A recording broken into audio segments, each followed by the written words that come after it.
Estado Nacional.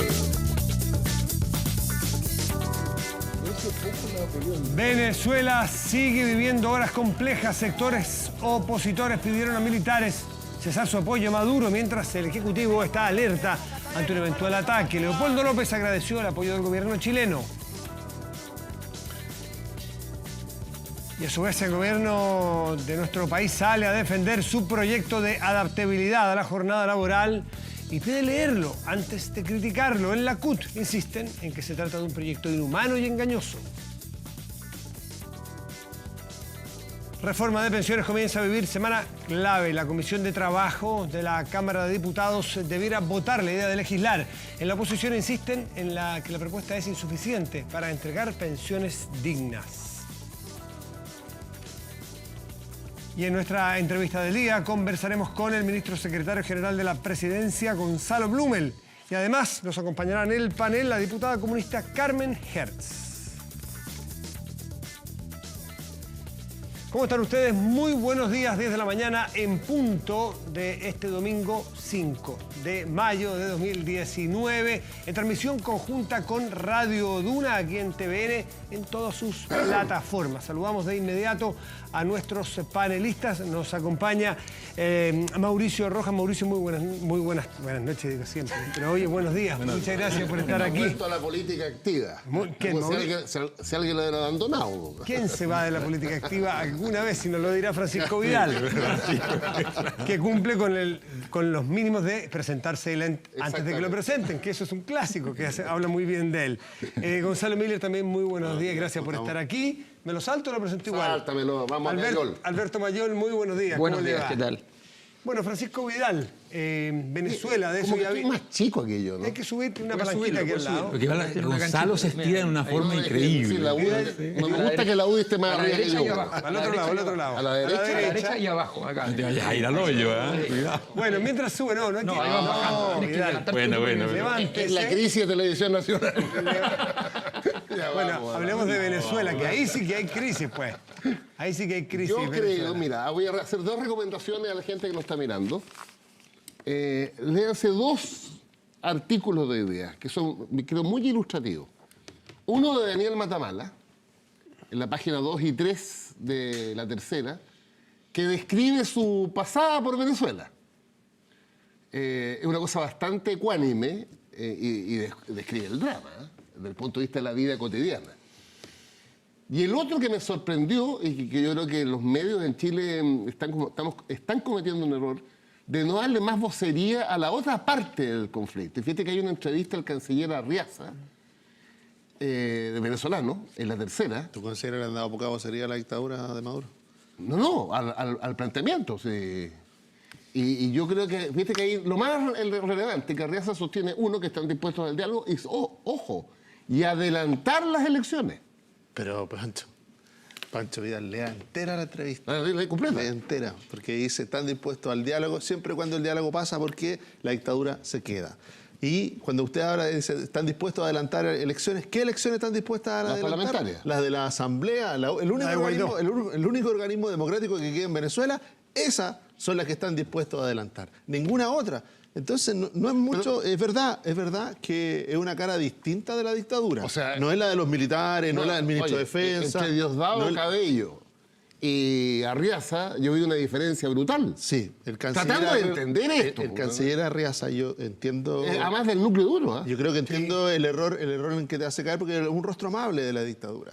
Y habla en el lenguaje del Estado de Derecho, que es exactamente lo que no existe en Venezuela.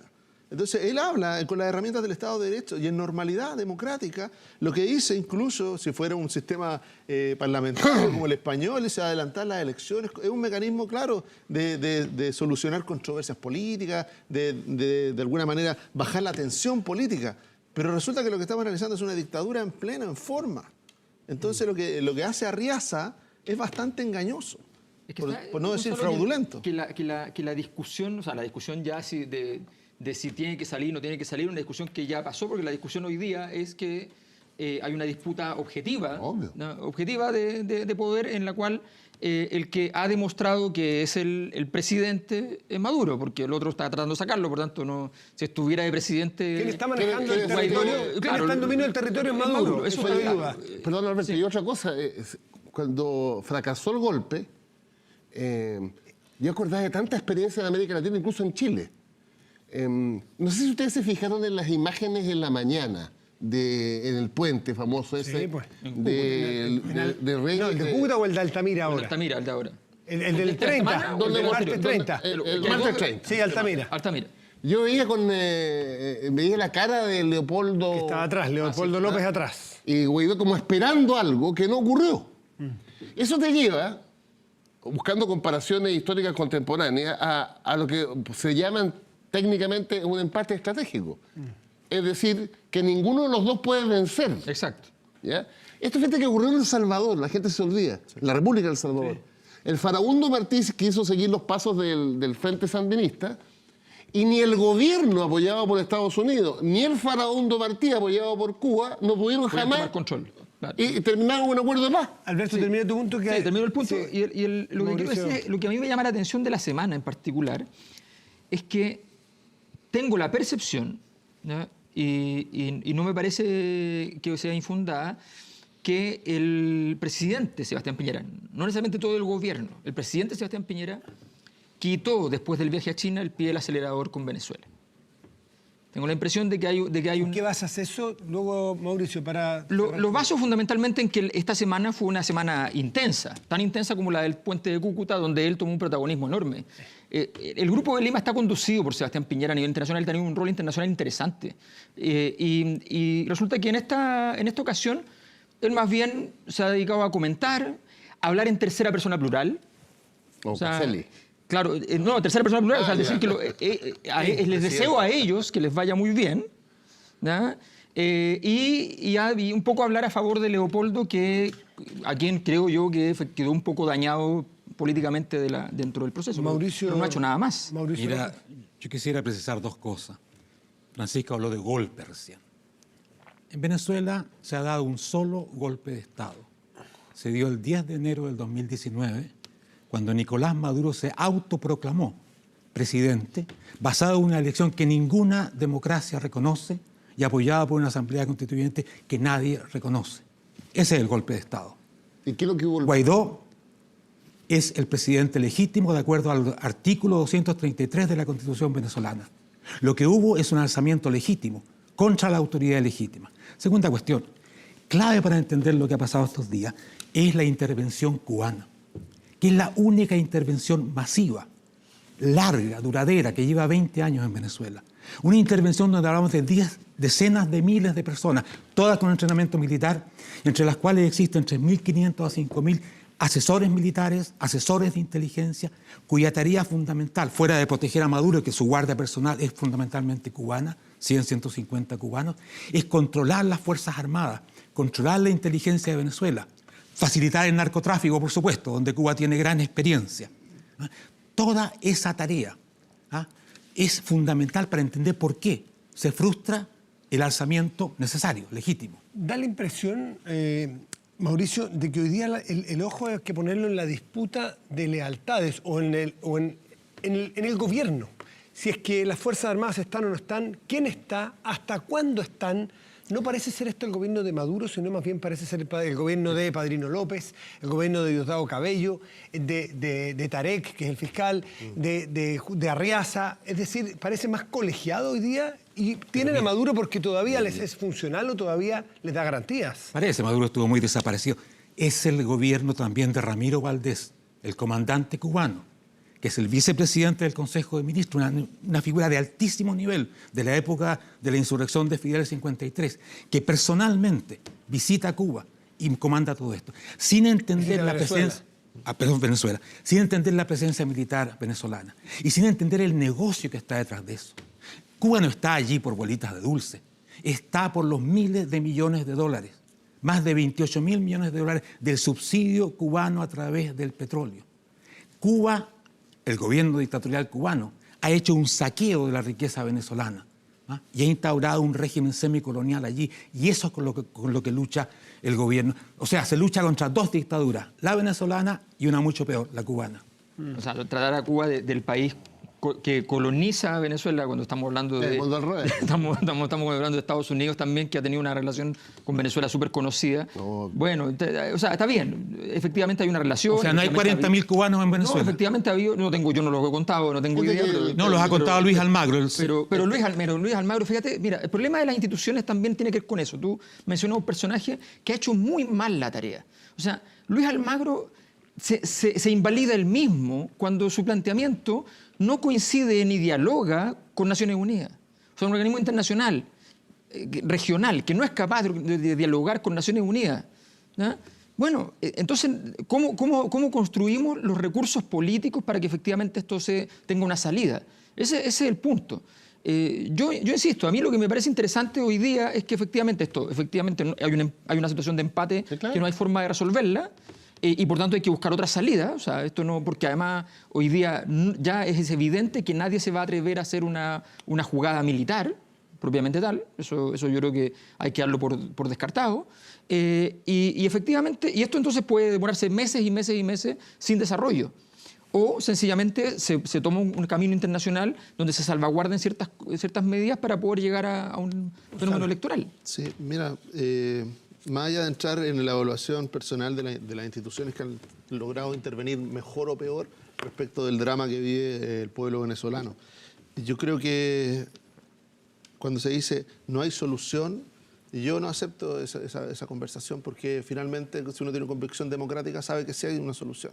Cuando hay o empate o pseudoempate, me gustaría saber si hay un empate. Hay un empate de fuerza. Obvio. Eso es lo que hay. Que es lo que importa. Hay un empate de fuerza, donde hay alguien que por un lado tiene la fuerza, las armas, y el otro tiene la fuerza social. Eso ocurrió en Chile. Po. Y en eso, Pancho Vidal, yo digo que son las elecciones el mecanismo para resolverlo. Así es. Por eso que el presidente encargado, Guaidó, que recibió inmediatamente el respaldo, el presidente estaba en China, el presidente Piñera, pero tuiteó inmediatamente que contaba con su respaldo lo que estaba haciendo. Lo que estaba haciendo es desobediencia civil, al más puro estilo. Si eso fue lo que hizo. No vimos un enfrentamiento armado el día martes 30. Por lo tanto, Pero una promesa frustrada de los generales que se iban a dar vuelta durante el día, que no ocurrió. Le falló el cálculo. Si uno reconoció Guaidó. Si uno leyera como leyera igual, como estamos leyendo las elecciones en España, a Venezuela se equivocaría de medio en medio. ¿Por qué? Porque Venezuela es una dictadura. Y lo único que sostiene a las dictaduras que es la fuerza, bueno, la aquí fuerza tenemos armada. un doctorado. Y por lo tanto, Eso no necesitamos ninguno. en eso, Pancho Vidal, doctorados en sí, esto. han aprendido poco, entonces, porque, No, porque yo respecto lo de felicito Venezuela, que usted ha aprendido tanto, porque usted- oye, porque la respecto voluntad de Venezuela, democrática. la voluntad democrática de la UDI es impresionante. respecto de Venezuela, Pancho Vidal, lo que se espera es de todas las fuerzas democráticas. Si se llega tanto al absurdo de la distorsión que Leopoldo López y Juan Guaidó son dos socialistas venezolanos. Es el socialismo democrático en Venezuela. Son tus camaradas. Dando una pelea. Claro. ¿Ah? Porque no se queden con la propaganda de la dictadura, ¿no es cierto? Dicen, no, que es la derecha fascista. Son dos socialistas democráticos. Miembros de la Internacional Socialista en su Entonces, partido. eso es lo que están haciendo. Y lo que están haciendo, y lo que hicieron el martes 30 es desobediencia Yo no tengo problema civil. alguno y yo siempre he dicho que Venezuela, en mi opinión, tiene una democracia formal y una dictadura real. La democracia formal es porque tiene los 5 poderes, pero los 5 poderes están controlados por la misma orientación política. Es una dictadura desde el punto de vista práctico. Menos la Asamblea Legislativa, que es el único democrático. Por eso te digo. Lo que quiero es, pensando en la gente que nos está mirando y escuchando, es como equilibrar más y no caer en la cosa fácil, ni de un lado ni de otro. Te voy a poner otro ejemplo. Yo creo que fue un golpe frustrado o una sublevación frustrada, y me acordé de otra situación hecha en Chile, porque ocurrió en Chile.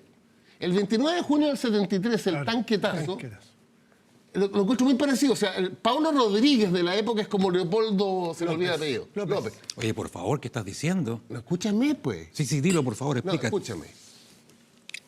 El que en la noche del 29 de junio del 73, Paulo Rodríguez y la dirección de Bacheletá se hubiera asilado en la Embajada de Ecuador ese día en la noche, es significado que se frustró el golpe del 29 de junio del 73 en Chile. el hecho de que el líder de la sublevación haya terminado huésped de la Embajada de Chile y huésped de la Embajada de España, te demuestra que eso no está en la planificación, pues, Mauricio. ¿Pero qué tiene que ver con patria y libertad? No, pero ¿cómo te permites hacer ese tipo de mezcla? No, te estoy hablando del hecho de que cuando No, sino que he hecho. Aquí hay un levantamiento popular que ha durado años. ¿Pero de qué me hablas, hombre? Entonces, un levantamiento masivo, popular, un presidente democrático que representa la democracia en Venezuela, y tú metes a Pablo Rodríguez.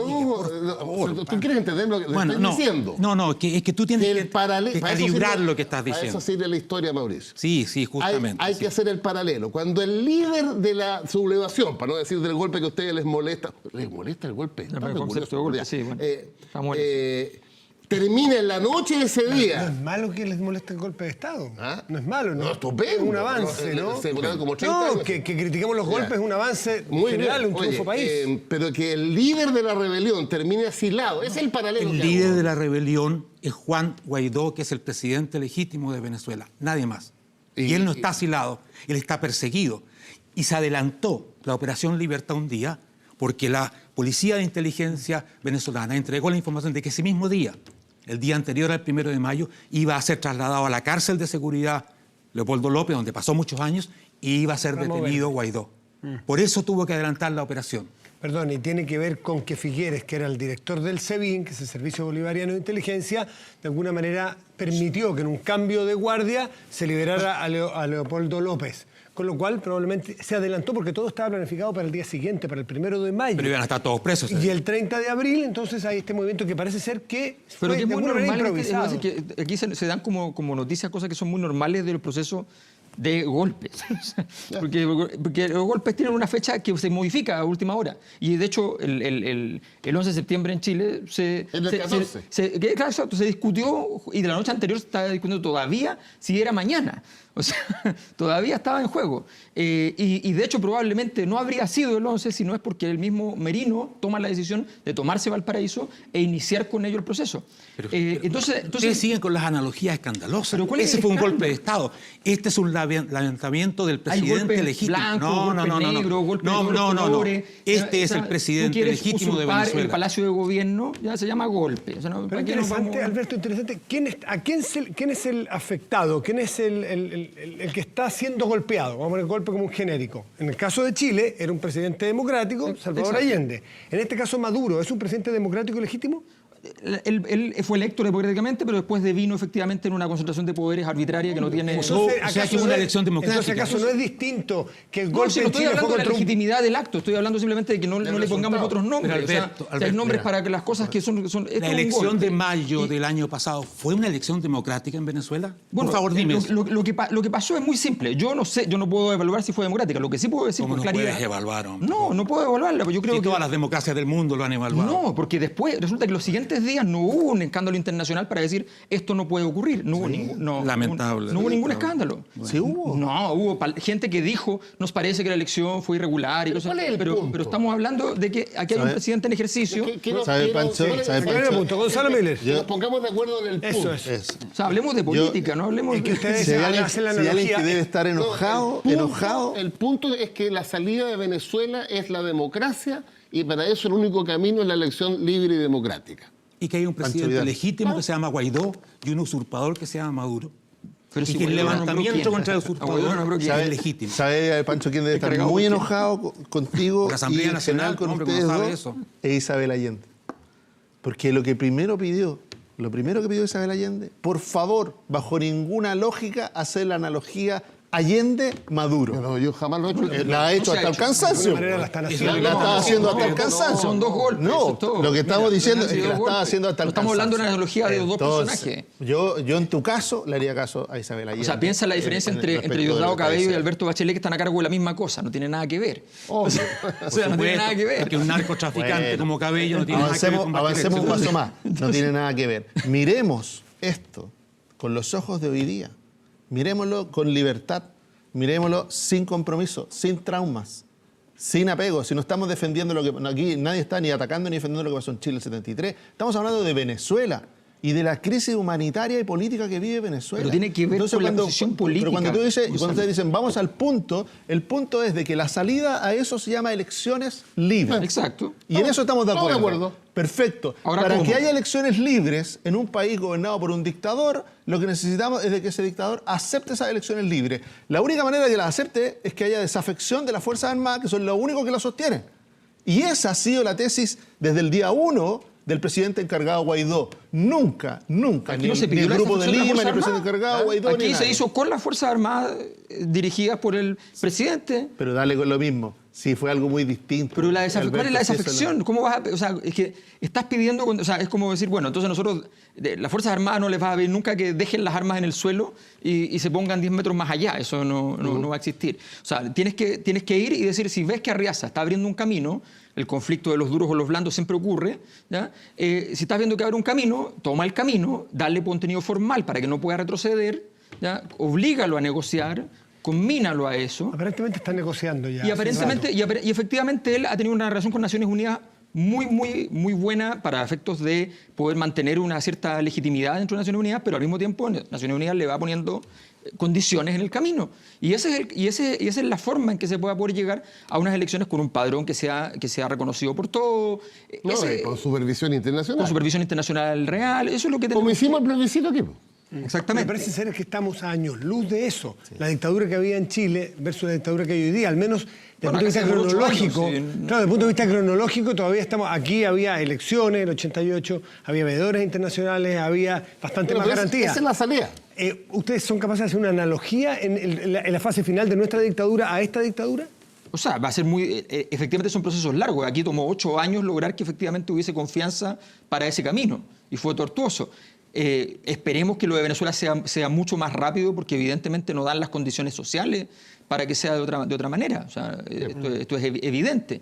Pero resulta que para eso necesitamos la voluntad de todas las partes y necesitamos que efectivamente los compromisos políticos sean reales. Aquí hay un compromiso supuestamente de la derecha chilena con la democracia, fantástico, pero el presidente Piñera en China no lo dijo así, ¿no? O sea, ahí entramos a otro tema. Pero de la derecha chilena solamente yo he visto mucha gente de la oposición hoy en Chile que está cuadradísima con Guaidó. Siempre con el tema de... Sí, pues, o sea, porque ustedes le asignan solamente que si fuese la derecha chilena la que está en contra de la dictadura. Aquí hay un amplio espectro de políticos chilenos. Los gobiernos de la Constitución reconocieron el golpe contra Chávez en su momento. El Partido Comunista y parte del Frente Amplio respaldan a Maduro y todo el resto de la oposición, por lo menos a donde yo pertenezco, decimos que Maduro es una dictadura. Exacto.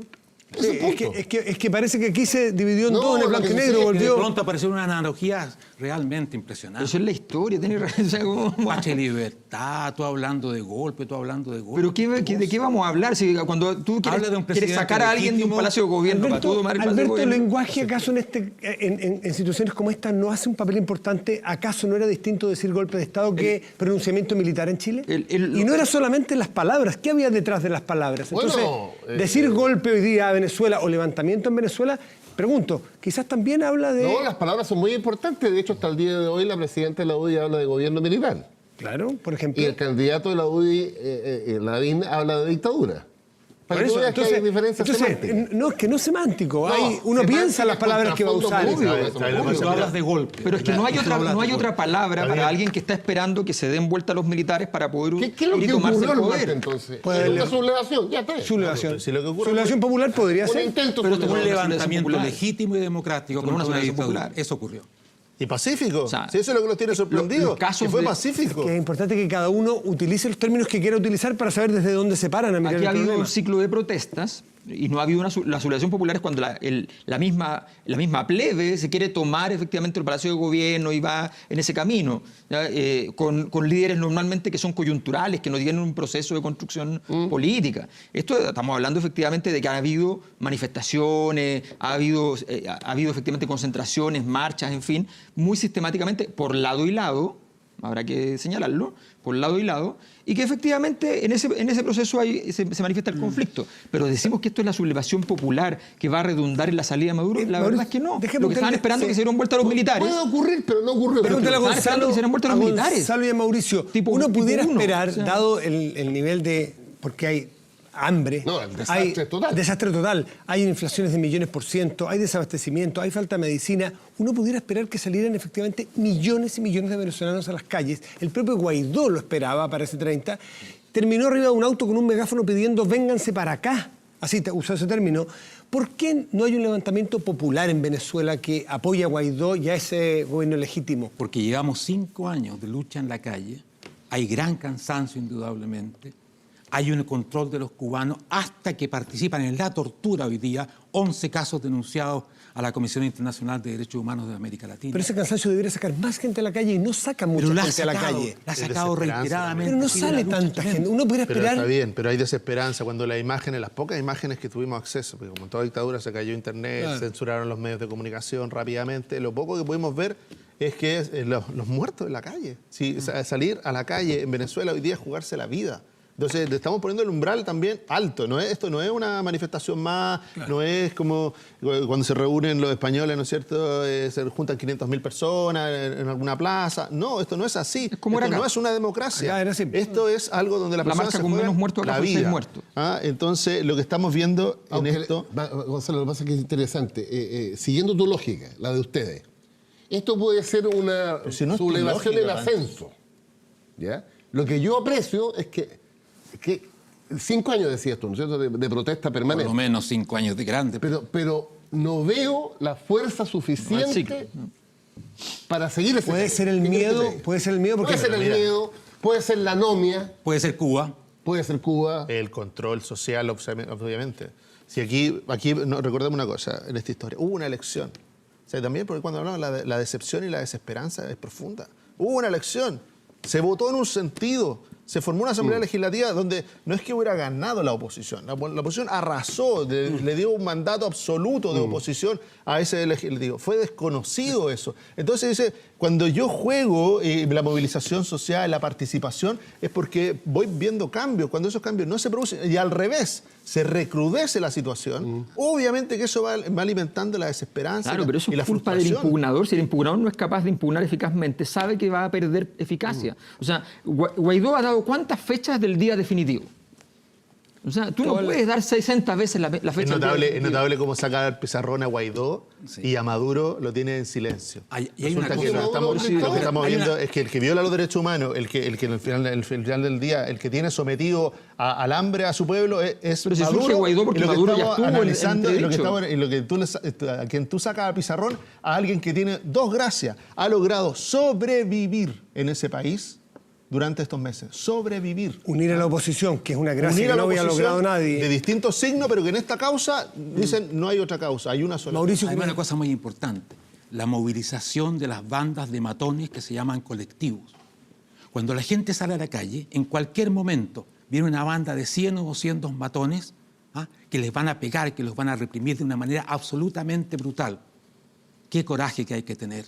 Qué coraje que hay que tener, y hay que defender ese coraje porque es lo que defiende la libertad y la democracia en América Latina. Todo lo demás, meter a Patria Libertad, todas esas cosas, son Pero ¿sabes lo que cortinas pasa, de Mauricio? humo Pero es que- para no decir lo que hay que decir. Pero si el problema es que no se desesperen, si el asunto es súper simple. Venezuela lleva años teniendo datos de país en guerra en cantidad de muertos. Años de criminalidad. ¿Ya? Que tiene que ver con 30.000 muertos al año. Estamos hablando de eso. Exacto. Un país en guerra, permanente. ¿Ya? Cuando tú normalizas esa situación y no hay ninguna... y a ningún gobierno de ningún signo, ¿ya? Le importó porque finalmente ya se había desanclado de la evaluación de los gobiernos la violencia. Si había más violencia o no significaba nada para los gobiernos, entonces ya lo dejaban de lado. Desde ese instante en adelante, como pasó también con la corrupción, cuando esas dos cosas ocurren, ¿ya? De ahí para adelante tu capacidad para poder insertar una dinámica de valores de políticos, democráticos dentro de una sociedad es muy débil. O sea, cuando el valor de la vida y el valor de la corrupción han dejado de tener un significado claro y rotundo, ¿ya? Es muy difícil gestionar. ¿Y eso de dónde viene, y eso se Albert? le permitió durante todo este tiempo a la realidad venezolana, y hoy día se está pagando esa cuenta. Alberto, hay que hablar Para eso claro, necesitamos ¿no? trabajar en conjunto, y para eso hay una necesidad de diálogo que siempre se ha dicho. O sea, ok, hagamos eficaz el diálogo, ok, pongámonos de acuerdo para que efectivamente ese diálogo sea eficaz. La forma en que lo ha hecho el presidente hasta hace un par de semanas atrás, no me parece que era la forma más adecuada para el Mauricio, mercado. mira, el puente de Cúcuta y ese tipo de cosas que eran medias publicitarias, porque además llevó 100 millones de pesos en donaciones. El gobierno una cosa de media Maduro ridícula. es una narcodictadura y tú lo sabes muy bien. ¿Por qué me dice que yo lo sé Diosdado, muy bien? porque te informa, porque tú eres un, Pero por tú eres un favor, científico pero por investigador, favor. así que me imagino que lo sabes. Eso está en el fondo de lo ¿Cómo que- voy a Estamos saber si un gobierno de una estamos hablando narcodictadura? de una trama criminal en el gobierno. No estamos hablando de cualquier Hay gente que dice lo dictadura. mismo de Pinochet y Yo no esperaría, tengo cómo demostrarlo. yo o sea, esperaría que tú y Francisco dijeran claramente las cosas como son, pero al no decirlas me crean una duda muy grande. ¿Pero cuál es el emplazamiento?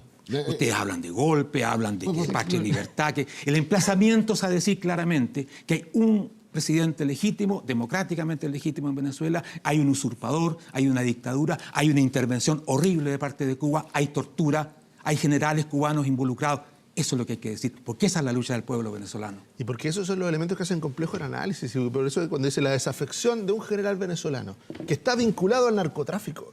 Él dice, yo me puedo desafectar por un razonamiento político de que en realidad, mira, esto es una dictadura y tenemos que avanzar hacia una democracia. No, estoy capturado. Porque en el fondo yo he transformado mi rol en un rol de delincuente. No tengo salida, de ahí no van a salir. Si es un país, usted que es especialista en historia militar, explíqueme, 2.000 generales hay en Venezuela. Una locura. No es una locura, es una perversión, porque lo que se esconde detrás del nombramiento de cada general, nadie deja de ser general, nunca.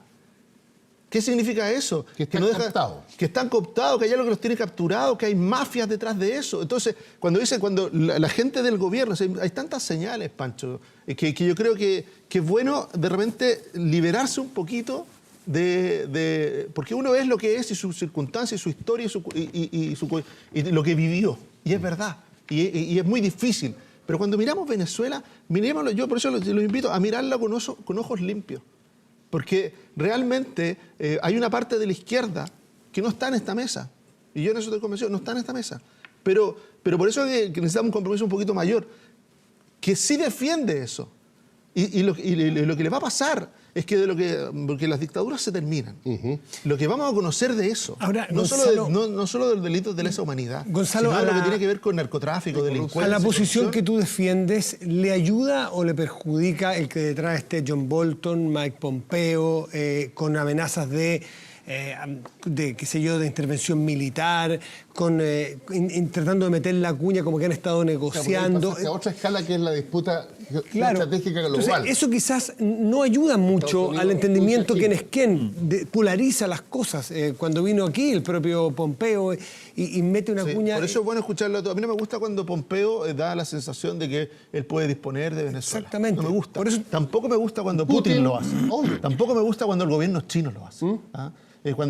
Porque esa es la realidad. Y el que menos me gusta de todos, porque es el más real, porque China y Rusia están en un plano distinto. China no está alineado, ni Rusia están alineados políticamente con El Maduro. petróleo. Son acreedores de Maduro Sí. y se comportan como acreedores. Es decir, van a estar ahí mientras crean que es posible cobrar sus acreencias. Nada más, ni un día más, ni un día menos.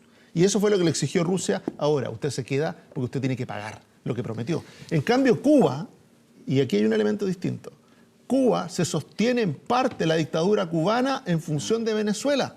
Pero, Hay una Gonzalo, simbiosis ahí. es que, mira, hay una simbiosis de recursos, de petróleo. Entonces, si se cae la dictadura en Venezuela, eso tiene un golpe directo a la dictadura cubana. Y eso es lo que explica que haya la cantidad de miles de oficiales, porque no son doctores, no son enfermeras, Pero, Gonzalo, mira, son oficiales, especialmente de inteligencia, que están en Venezuela. ese análisis hace 2 meses yo creo que lo suscribo, pero hay una cosa que ha pasado que es interesante.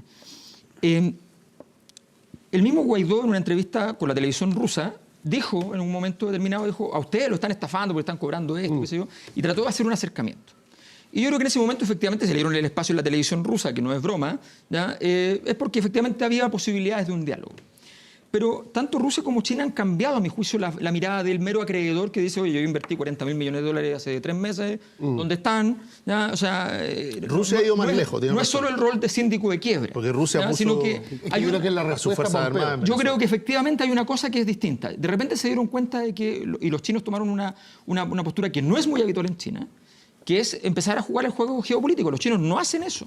Y Pompeo, cuando viene a Chile y se mete y dice muchas cosas que son inhabituales en el mundo diplomático, es porque la inteligencia de Estados Unidos le dice, no, aquí hay un tema que China está haciendo más de lo que parece. Y está haciéndolo también con Chile, le dice, porque viene a Chile a decirlo. Y dice en Chile entonces las cosas que dice y le contesta el embajador. Un embajador chino que contesta A las 2 horas. una cosa muy rara. Muy rápido. Y le dice una frase fantástica. Muy, El señor muy, muy Pompeo- confuciana. Pompeo ha puesto su cuerpo en el siglo XXI, pero su cerebro sigue en el siglo XX. Yo creo que en el Tiene, 19. y tiene pero eso tiene 2 lecturas. Sí, claro. La segunda lectura es que no es solamente anacrónico, le está diciendo siglo XXI es China. Y todos los países van a empezar a mirar a China con otros ojos, como era antes. No, nuestro presidente ya lo está mirando con otro ojo. Entonces yo creo que eso es lo que le está diciendo. Le está diciendo, ojo, que es normal lo que está pasando y que socios importantes de ustedes se empiecen a mirar para otro lado. Mi impresión es que esto en Venezuela tiene algo bastante que ver, la permanencia de Maduro, con lo que está haciendo China. Pues buen punto el tuyo. Yo creo que parte de que el mundo progresista de izquierda en Le Chile duele mucho. no esté así, pero con convicción, es que hay detrás de Claro. Pompeo, Kissinger, Trump, Nixon, Y 50 democracias. 60. 60. 60 ahora. 60. Muchachos, vamos a seguir hablando sobre el tema de Venezuela porque va a estar pronto aquí en esta mesa la diputada Carmen Hertz, diputada del Partido Comunista, que sin duda va a aportar una visión distinta, un matiz a lo que hemos estado conversando. Veamos esta nota y también vamos a seguir ¿Y sobre a qué tema otros vamos? temas de la actualidad. Usted espere ahí tranquilo. Que yo estoy ansioso. Lo veo.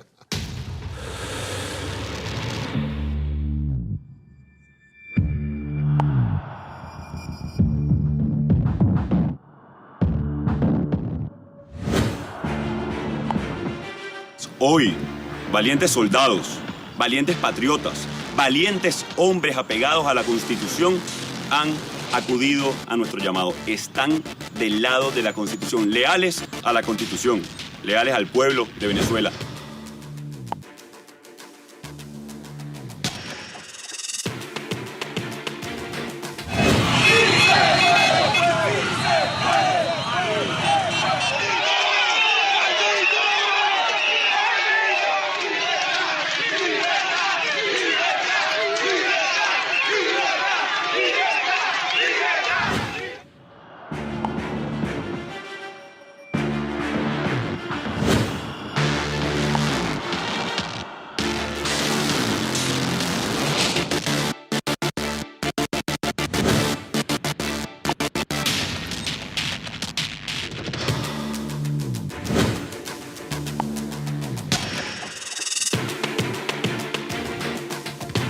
Corrió la noticia de que estaba tomada la base militar de La Carlota.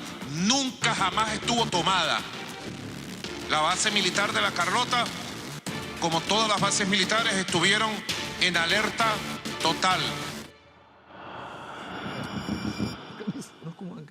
Entonces nos cambiamos de tema a otros que esta semana ha dado mucho que hablar y tiene que ver con la gira. Ustedes algo esbozaron de la gira del presidente de la República a China, que pensamos, a propósito de Pompeo, que íbamos a hablar mucho de Huawei, vamos a hablar de los chinos, de la tecnología y terminamos hablando de los pasajes, de las estadías y de los hijos del presidente. No.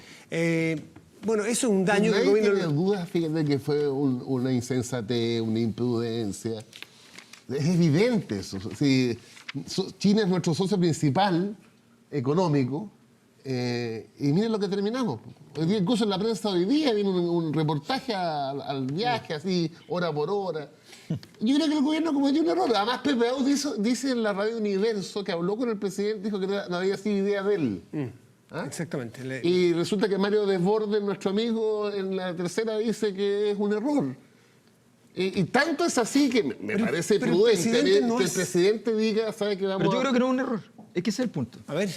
O sea, yo creo que la derecha en general siente que es un error, pero el presidente Piñera muchas veces hace cosas así, que toma la decisión solo. En temas de relaciones internacionales, él quiere tener autonomía en este gobierno. Puso un canciller que no tiene trayectoria de canciller y por tanto él, en política todos sabemos que eso significa que el que está arriba es la última palabra, que no el canciller. Entonces él toma el control de la situación y a mi juicio él le interesaba ver hasta dónde estaban dispuestos los chinos a llegar, qué tipo de alianza es posible de establecer, y da señales para ello.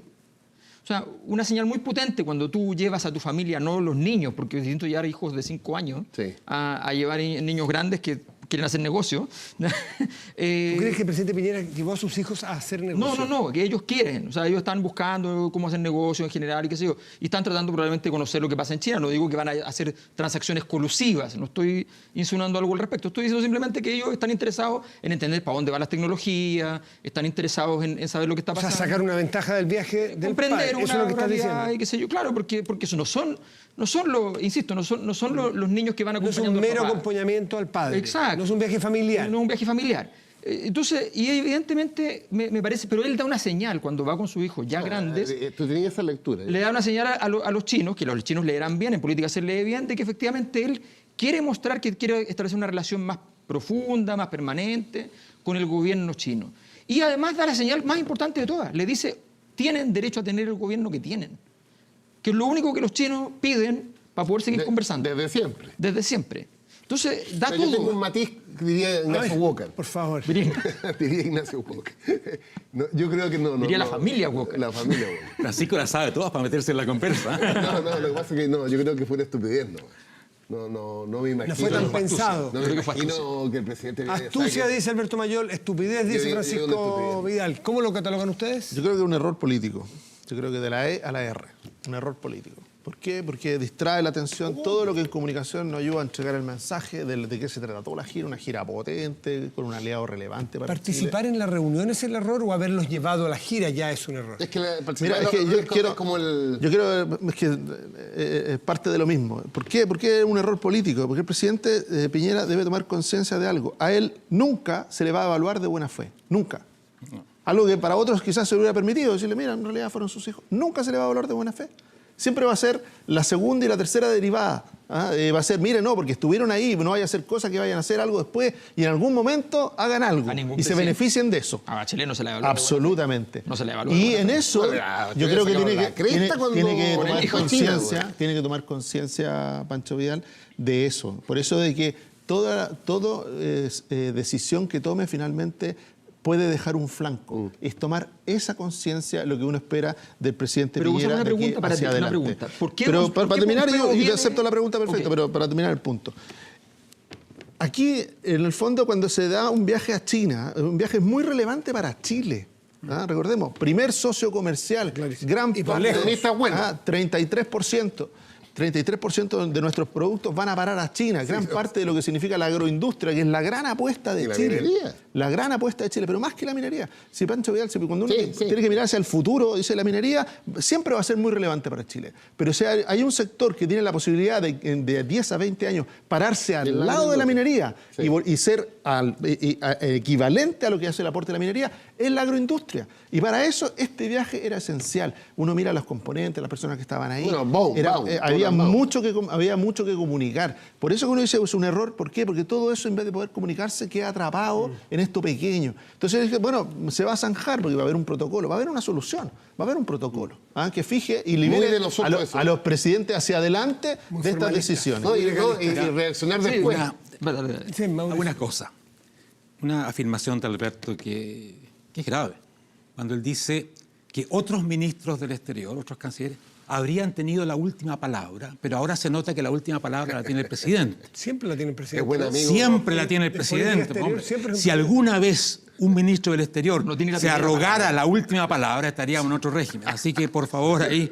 Segundo, la reunión que se sostuvo con Huawei es muy importante porque es una demarcación de Chile de su independencia respecto a Estados Unidos. Frente a la prepotencia de Pompeo. A los días de la venida de Pompeo se hace una reunión así. Eso hay Bien. que destacarlo porque fue muy No, importante. bien. De hecho, Y tercero, solo un detalle, sí. Mauricio. El presidente no se reúne en Beijing con Huawei.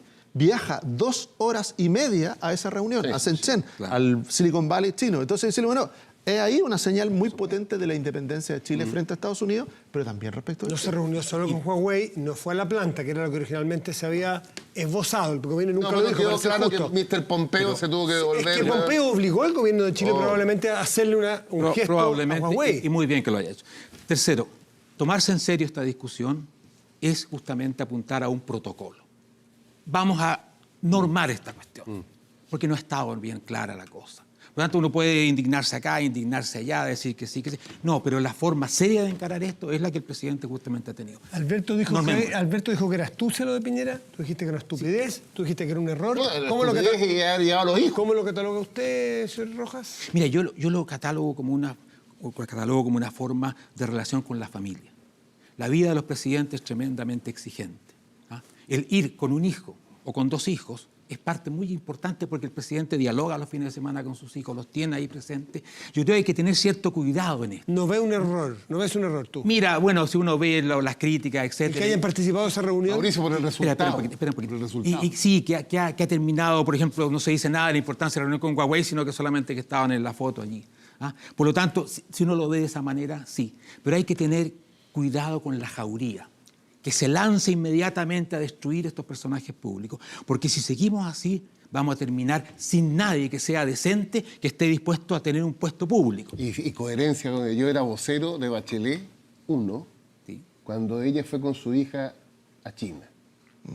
Y tuve que defenderla de la jauría de ese minuto, Claro. pero con sable desenvainado. Bien.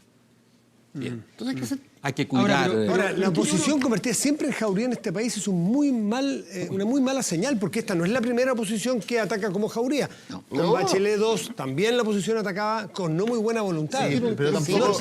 no esperaba que los proyectos se presentaran y le caían como está pasando No, ahora. Con el rechazo a la idea de legislar, voy a traer el domingo que me toque, porque es muy raro todo esto. Cuando le toque, le toca. Me toca. ¿Disciplinado como militar usted? Exactamente. Ya, muy bien. Voy a traer las veces que la UDI en particular rechazó la idea de legislar, que es otra incoherencia. Oye, pero ¿cómo van a rechazar la idea de Las legislar? presentaciones al Tribunal Constitucional es lo mismo. Lo mismo. Todos lo presentan por igual. Yo solo quiero decir una cosa que es lo que le decía a Pirotecnia. Gonzalo, que insisto, yo creo que el tema si hay más jauría, menos jauría, ese es un tema que es medio inevitable. Lo que sí es algo, a mi juicio, importante, que es tener una matriz de análisis. Que el señor Pompeo haya llegado a Chile histérico por la visita a Huawei. A los Trump. ¿Ya? Histérico. A mi juicio no es casual. O sea, él tiene que haber tenido información o de inteligencia o sencillamente pública suficientemente grave para los intereses de Estados Unidos respecto a lo que está haciendo Chile.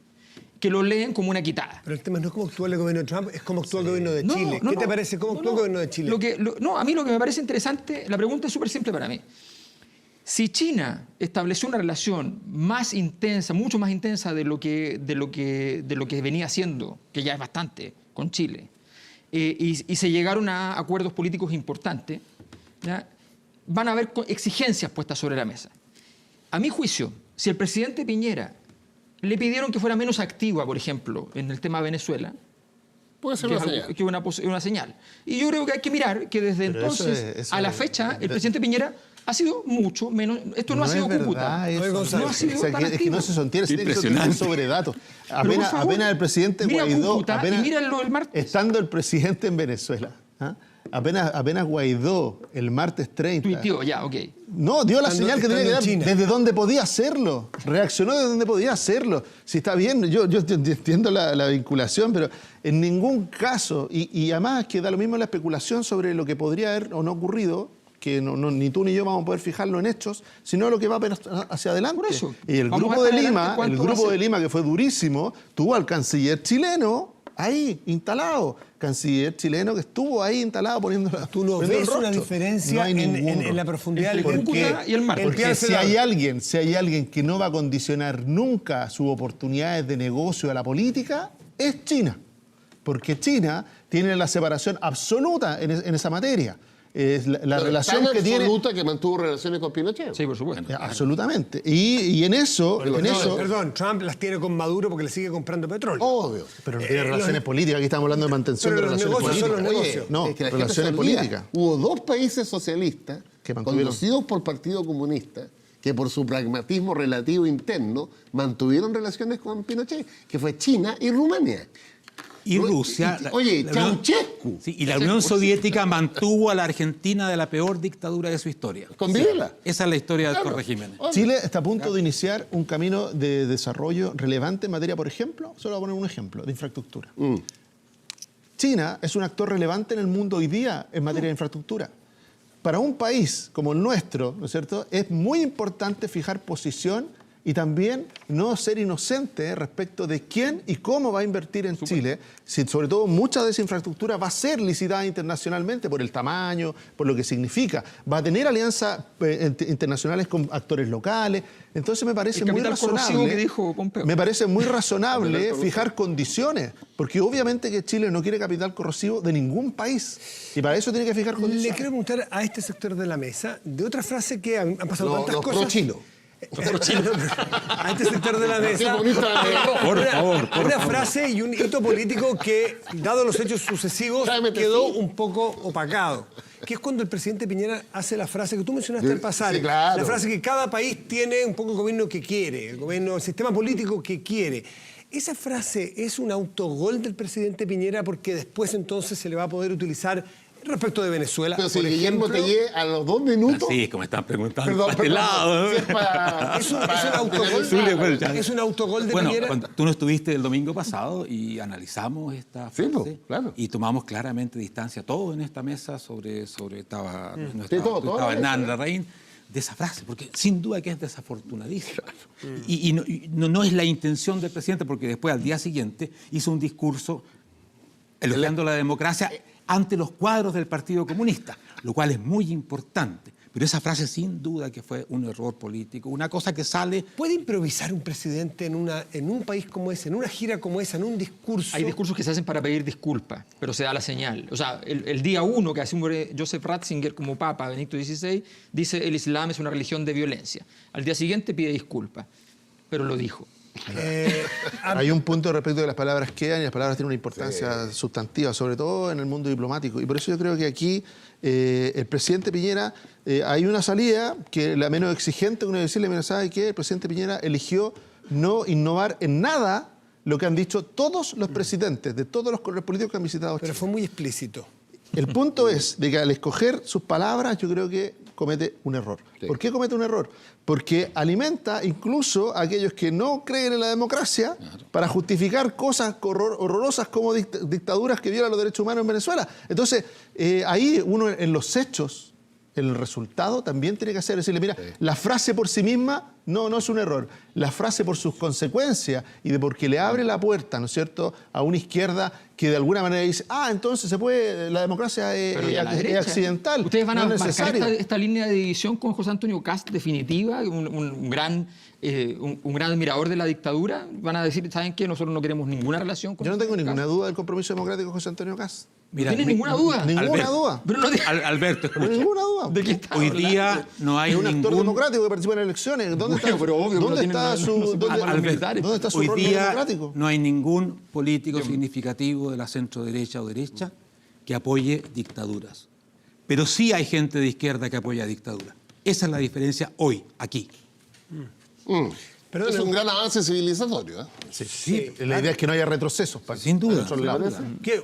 Él dice que ustedes han retrocedido cuando ellos han avanzado. No ustedes, porque el PPD no. pero No, Pero la izquierda, hay una izquierda este que... sector hay de una la izquierda- mesa. Este sector de la mesa. Los pro-chinos. ¿Aludido o no aludido? ¿Se alude o no alude que han retrocedido ustedes? En América Latina. No, yo creo que el punto central de la izquierda, en mi opinión, democrática y de la derecha democrática es que hay principios universales. Ya. Y que no hay contexto alguno Que justifique. donde tú empieces a contextualizar el principio. No, pero además, cuando para tú mí son haces- dos. La democracia como sistema, como se entiende Ahora, en esperaríamos Occidente, también, por y ejemplo, los derechos humanos. entonces un gesto respecto a lo... Porque ganar las elecciones no es lo único que involucra no, la democracia. no, pues. Y entonces Mucho la más, pues, conducta de la formalidad. derecha chilena respecto a Bolsonaro, una conducta más bien misericorde, por decirlo menos. Pero O sea, finalmente, pues, Alberto Bolsonaro sacó 55 millones de votos. Está bien. Es un error nuestro que ganara No, Bolsonaro. totalmente de acuerdo. Y Lula estaba preso, Obvio. hay que decirlo. Sigue preso. Pero sí, Sigue preso que va a pedir una libertad. en su Semi- casa. en medio de un escándalo de corrupción Ustedes gigantesco tuvieron ahí por un departamento.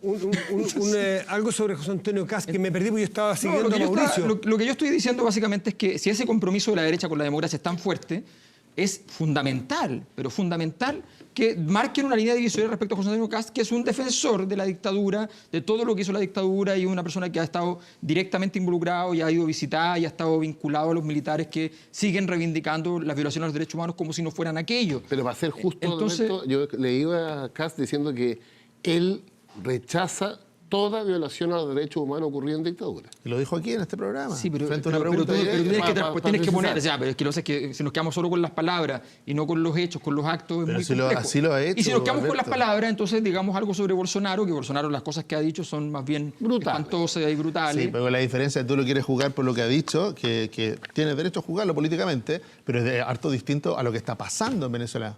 ¿Ah? No es Creo- comparable. creo- Es que No es tenemos comparable una- los hechos es que- respecto de las... de- Hay un Vamos momento, a sonar hay un la momento por en la muy historia- desafortunada que sea hay un una momento en la historia de frase... Chile que se llama Chilezuela, en el cual el valor de cambio absoluto de cualquier acto se llama Venezuela.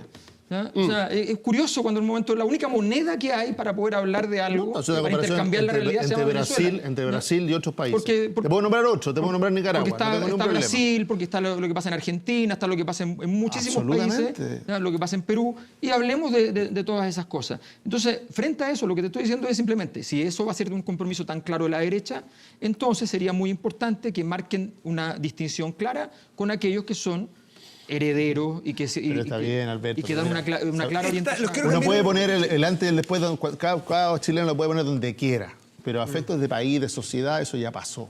Y resulta que la derecha democrática ha gobernado no una, sino que 2 veces en los últimos 10 años y tiene expectativas de volver a hacerlo. Entonces, está bien Son volver a las paréntesis, conversaciones. son paréntesis. Nosotros seguimos con la Constitución. Son paréntesis. Quiero cambiarlos de tema unos minutos. El agua. Pronto va a estar con nosotros aquí el ministro secretario general de la Presidencia, Gonzalo Blumel. Y seguramente vamos a conversar sobre este tema, que los quiero ver ustedes cómo picotean un poco. La idea de legislar en materia de pensiones se va a presentar. ¿Cómo va a estar el espacio ahí, el ambiente? Sencillamente un titular, porque nos vamos a ir luego a esa entrevista. Que la oposición está jugando a la huelga parlamentaria. O sea, no legislamos. Es una vergüenza. La aprendimos de la UDI, No, Gonzalo. del gobierno anterior. Oye, qué bueno, profesor, que tú Sí, es que, Gonzalo. o sea, hay una pequeña diferencia, porque usted es profesor Con de una historia. diferencia. Usted es profesor de historia y además le gustan los matices Pancho Vidal. Es muy distinto votar en contra de una idea de legislar cuando el gobierno tiene la mayoría para legislar igual, porque es una señal política, nada más. Cuando lo que tú estás haciendo es un Por eso se bloqueo, la sacan, un bloqueo de la democracia. Eso es, Mira, es muy yo distinto. creo que voy a dar mi Pero, opinión. a ver, pero déjame responder la pregunta de pensiones, Sí, porque pues, me tengo que hacer cargo de lo que tú dices al voleo, también tengo que Titular, hablar porque de vamos a las volver sobre pensiones. estos ¿Está temas. curado, Matías? No, sí. Yo creo que Audiencia. aquí a mí me gustaría que tomara conciencia el sistema político entero de que los chilenos están mirando cuando estamos hablando de pensiones, porque estamos hablando de una urgencia social. Sí. Hay gente que lo pasa muy mal por bajas pensiones, lo pasa muy mal aquí. Y entonces, para darse gustitos políticos, de señales políticas, cuidado. Yo porque te voy a dar mi golpea opinión la personal. legitimidad. Yo creo que había que aprobar la idea de legislar, sobre todo porque el paquete de la reforma previsional tiene un componente que es urgente, que es el reajuste del 10% para el pilar solidario. O sea, sería muy difícil que desde la izquierda le fuéramos a decir son 500.000 personas, casi todas mujeres, que tienen una pensión gracias a Bachelet de 103 lucas hoy día. Y el gobierno quiere subir eso a 117. Te digo que son 1,5 millones si incorporas al millón del aporte del pilar solidario con su conjunto. Entonces yo creo que lo que debemos hacer ahí es aprobar lo que estamos de acuerdo, como eso, y rechazar en lo que estamos en desacuerdo. Y debatir en el Congreso. Está muy bien. Alberto, ¿tienes algún titular antes de irnos al No, tema? estoy calculando algunas cosas para hablar con el ministro, no hay problema. No sé si no vamos a hablar con el ministro. No, ustedes van a... no, una cosa exótica, tranquilo. Mandamos cartas al Las ministro. audiencias van a dialogar No con vayan el al ministro. ramo. Las audiencias de Aquí hay una canal cosa público. exótica, Vamos a hacer... a Blumel, yo. Vamos a... Sí puede preguntarle lo que sea. En el corte usted va a estar con él, lo puede saludar. Vamos a hacer una pausa. Ya volvemos con el ministro secretario general de la Presidencia, Gonzalo Blumel. Luego volvemos al panel porque se va a sentar con Con la gran nosotros. diputada Carmen Hertz. La ha presentado mi co-conductor Francisco Vidal. Pausa y volvemos. Esto es Estado Nacional, transmisión conjunta con Radio Duna. Muy bien.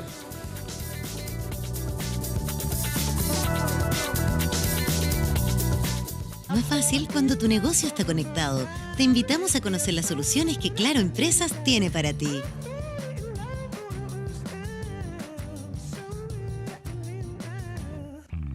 Y estamos de vuelta aquí en Estado Nacional, transmisión conjunta entre TVN, Canal 24 y Radio Duna. Y presento a mis compañeros, Patricia Venegas. Matías del Río. Muchísimas gracias, Rodrigo Álvarez, también muchísimas gracias por Matías, estar ¿qué aquí. tal? Muy Buenos buenos días.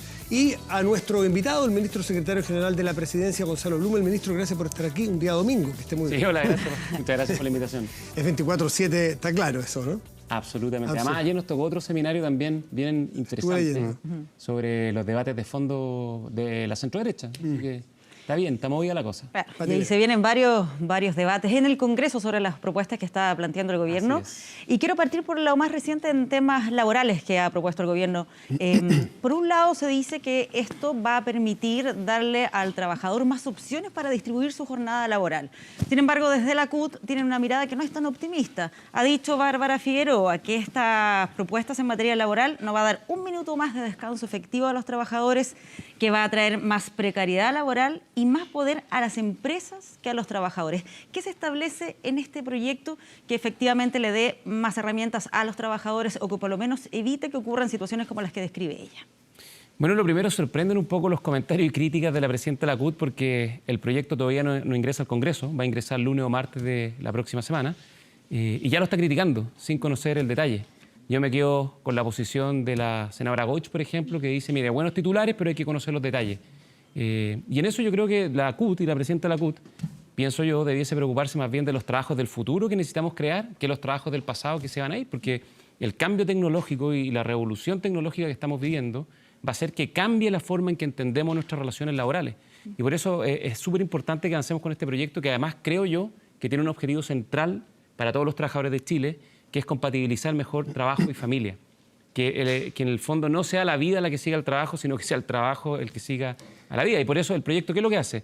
Básicamente le entrega herramientas, le entrega poder a los trabajadores para poder negociar jornadas más flexibles con sus empleadores. De lo que se conoce, ministro, porque claro, usted dice el detalle, lo vamos a ver cuando se presente el proyecto en el Congreso, pero de lo que se ha sabido, lo que ha dicho el mismo ministro Monkever, básicamente tratar de condensar en 4 días la jornada laboral y descansar 3, por un máximo de 12 horas diarias, es lo que estipula, lo que ha dicho el ministro.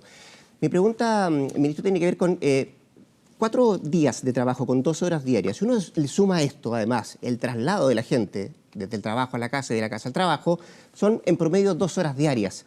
¿Eso se puede traducir en calidad de vida? Como primera cosa. Y segundo, el condensar en 4 días todas las horas de trabajo, ¿significa mayor productividad? Mira, lo primero, los códigos, los pactos de adaptabilidad ya están en el Código del Trabajo, ¿sí? Pero solo se pueden normar o regular a través de los sindicatos. Y el problema que tiene eso es que en Chile solo el 20% de los trabajadores está sindicalizado, el 80% no está en sindicatos. Y además para validarlo se requiere un 30% de representatividad. En la minería pasa algo así, ¿no? Por ejemplo. Claro. Por lo tanto, en la práctica eso no se aplica. Y aquí los trabajadores van a tener la posibilidad, ellos, de poder acordar con sus empleadores no solo fórmulas de organización de la jornada, porque hoy día la jornada laboral es muy rígida y se regula 45 horas por semana y nosotros estamos proponiendo que pase una regulación mensual de 180 horas, que de hecho en la práctica significa una reducción de la hora efectiva de trabajo, o regulación semestral o anual. ¿Y eso qué te va a permitir? No solo organizar tu jornada laboral en 4 días en vez de 5 días o 6 días. Hoy día la ley es solo 5 o 6, nosotros decimos de 4 o 6. Sino, por ejemplo, tú vas a poder tener jornadas que en periodos del año tú necesites más tiempo, jornadas con menos horas, y en otros periodos del año con más horas. O, por ejemplo, tú vas a poder pactar bolsas de hora extraordinaria o vas a poder compensar las horas extraordinarias por días de vacaciones. Vas a poder aumentar las vacaciones de 15 a 20 días. Y todas herramientas que van a tener los trabajadores en función de sus necesidades. O poder atender un pedido especial en un momento determinado de alguna empresa. Mira, una cosa bien concreta, por ejemplo, déjeme darle un ejemplo de qué tiene el proyecto. El proyecto permite que en verano los trabajadores puedan, en vez de tomar días de vacaciones, usar mecanismos de teletrabajo o trabajo a distancia y compensar el resto durante el año. Por lo tanto, eso va a permitir más vacaciones efectivas y eso es más descanso. ¿Y cuál es la gracia de este mecanismo? Es que se adapta a la realidad, primero, de cada sector, de la industria, del mercado laboral, pero además a la realidad de cada trabajador, porque la realidad de cada trabajador es muy distinta. Por lo tanto, confiemos también en que los trabajadores, las trabajadoras y con una dirección del trabajo fuerte fiscalizando, van a poder tomar las mejores decisiones en función de su vida. Una perspectiva súper práctica, ¿de qué manera se puede establecer en este proyecto que efectivamente el trabajador pueda llegar a este acuerdo con el empleador y que no sean estos horarios o esta distribución de horas algo impuesto por el empleador? Bueno, lo que pasa es que eso es pensar con la lógica muy del siglo XX, digamos, esta lógica confrontacional entre los trabajadores y los empleadores, que por cierto yo no digo que no pase hoy día. O sea, pero, lo vimos en este reportaje de Iván Núñez de una manera súper dramática, ejemplo más extremo, yo no digo que no pase, pero donde ahí los trabajadores no se atrevían a denunciar esos hechos tan terribles por no perder el trabajo. Patricia, lo que yo digo es que también démosle herramienta a los trabajadores y a los empleadores para que tengan mecanismos que sean colaborativos, porque el mundo moderno es colaborativo. Y en segundo lugar, déjenme agregar algo, Este es el segundo de los 3 grandes proyectos de la reforma que nosotros llamamos la modernización laboral.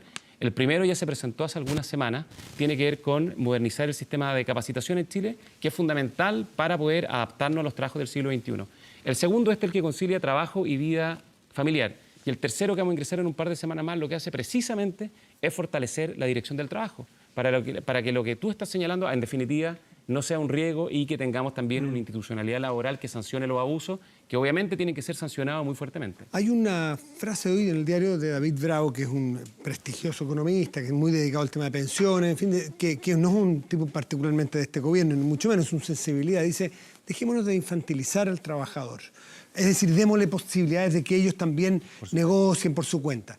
Pero también es cierto que en el trabajo más básico, en la capa más básica, donde requiere menos preparación el trabajador, los niveles de asimetría son bien evidentes, ¿no es cierto? Donde yo puedo ser algo más, es bien brutal, pero más intercambiable. Es decir, el empleador, donde su empleado le dice, vamos a flexibilizarlo de tal y tal forma, y el empleado puede decirle, mire, a mí no me gusta. Y cuando tú eres más intercambiable que un ingeniero de la NASA, porque eso es así de brutal, entonces, ¿cómo se va a proteger al trabajador de esos puestos de trabajo más intercambiables, más vulnerables, a que puedan tener simetría al momento de negociar estas deseables flexibilizaciones, creo yo? A ver, lo primero, yo creo que mirar el siglo XXI con esta lógica de compatibilizar mejor la vida familiar y el trabajo es fundamental. ¿Y sabes por qué? Porque hoy día, además, tenemos un mundo que en materia laboral ha cambiado. Ya no es como el siglo XX donde los hombres trabajaban y las mujeres están en la casa. Hoy día hay corresponsabilidad y todos tenemos que hacernos cargo de las responsabilidades laborales y familiares. Por ejemplo, las responsabilidades escolares de poder ir a las reuniones en los colegios. Claro. Por ejemplo, tener que asumir distintas responsabilidades. ¿Cómo puede ser un obrero de trabajo menos calificado, más básico, de salario mínimo? ¿Cómo puede tener esas posibilidades de decir, jefe, voy a ir a la reunión escolar, voy a quedarme en el teletrabajo, fíjese que me gusta negociar con usted mano a mano? No hay simetría en esos cargos. ¿Cómo se puede proveer de esa simetría? Bueno, lo segundo, Matías, es que si uno mira los estudios que hay de relaciones laborales en Chile, la ENCLA, por ejemplo, muestra que en general no es la polarización y el conflicto la regla general en el mundo de las empresas. Los reclamos tienen que ver más bien con los sueldos que son bajos o que no son lo suficientemente altos, o tiene que ver con la falta de flexibilidad. Y eso es lo que hace el proyecto. Y por lo mismo lo que tenemos que hacer es procurar entregar estas herramientas con una institucionalidad laboral que cautele y protege los derechos de los trabajadores. Por eso, reitero, el tercer proyecto de la modernización laboral que vamos a ingresar en algunas semanas más tiene que ver precisamente con fortalecer la dirección del trabajo. Fíjate tú que ¿quiénes han salido a respaldar este proyecto? Tú mencionaste, por ejemplo, a David Bravo, que es más bien de sensibilidad opositora al gobierno históricamente. Sí. Yo no conozco por quién vota, pero es más bien cercano a lo que uno diría era la concertación. Andrea Repeto, que es más bien vinculada a la izquierda. Joe Ramos, que es un economista muy prestigioso, también vinculado al mundo de la concertación. Por lo tanto, en eso, el llamado a la oposición, y en particular a los sectores de izquierda, del Frente Amplio, del Partido Socialista, es que abandonen esta actitud permanentemente crítica, o criticona más bien, y permanentemente obstructiva, de que antes de leerse los proyectos, que es una cuestión increíble, ya están despotricando y diciendo que todo es malo y que nada funciona. Porque además yo les quiero decir algo. Este proyecto, al igual que... fíjese usted lo que ha pasado la última semana, súper importante. Presentamos esta semana la modernización laboral. La semana pasada la reforma de la salud, FONASA e ISAPRE. La próxima semana vamos a votar pensiones. Son todos los proyectos que forman el corazón de nuestro programa de gobierno. Estaban en el programa, fueron validados por la ciudadanía en la elección presidencial. Por lo tanto, creo yo que en democracia lo que corresponde es que ellos entiendan que este es un debate que tiene legitimidad y que el gobierno tiene todo el derecho de sacarlo adelante. Vamos a pasar a otros temas, pero déjeme terminar algo a propósito de las críticas que hemos escuchado. ¿No es un proyecto antisindicatos este? Como primera cosa. Y segundo, ¿usted garantiza al gobierno que no se van a perder derechos laborales? Bueno, absolutamente lo que buscamos es darle más herramientas y derechos a los trabajadores, derechos para negociar jornadas que sean más apropiadas para su realidad. Y de manera individual, además. Lo que pasa es que la reforma de la presidenta Bachelet es una reforma que atacó fundamentalmente, ¿qué cosa? Los derechos colectivos del trabajo. Esta aborda los derechos individuales y ambos los tenemos que compatibilizar. A nosotros también nos interesa que haya sindicatos que sean fuertes, que representen bien a los trabajadores. ¿Representa bien las ideologías de cada uno de los dos gobiernos? De Bachelet, lo colectivo y yo creo que más eso es una caricatura porque... No, pregunto yo. Por eso, yo creo que es una caricatura porque a nosotros como sector político y a nosotros como gobierno también nos interesa tener buenos sindicatos, pero por supuesto que nos interesa que los trabajadores tengan herramientas efectivas para poder tener mejores jornadas y mejores empleos. Por lo tanto, son las dos cosas. Y lo segundo, vuelvo al tema de la reforma. La modernización laboral, la reforma a la salud, la reforma a las pensiones, son el corazón de nuestro programa y son reformas muy orientadas hacia la clase media. Si ustedes se fijan, abordan las principales aspiraciones y prioridades ciudadanas, especialmente la clase media.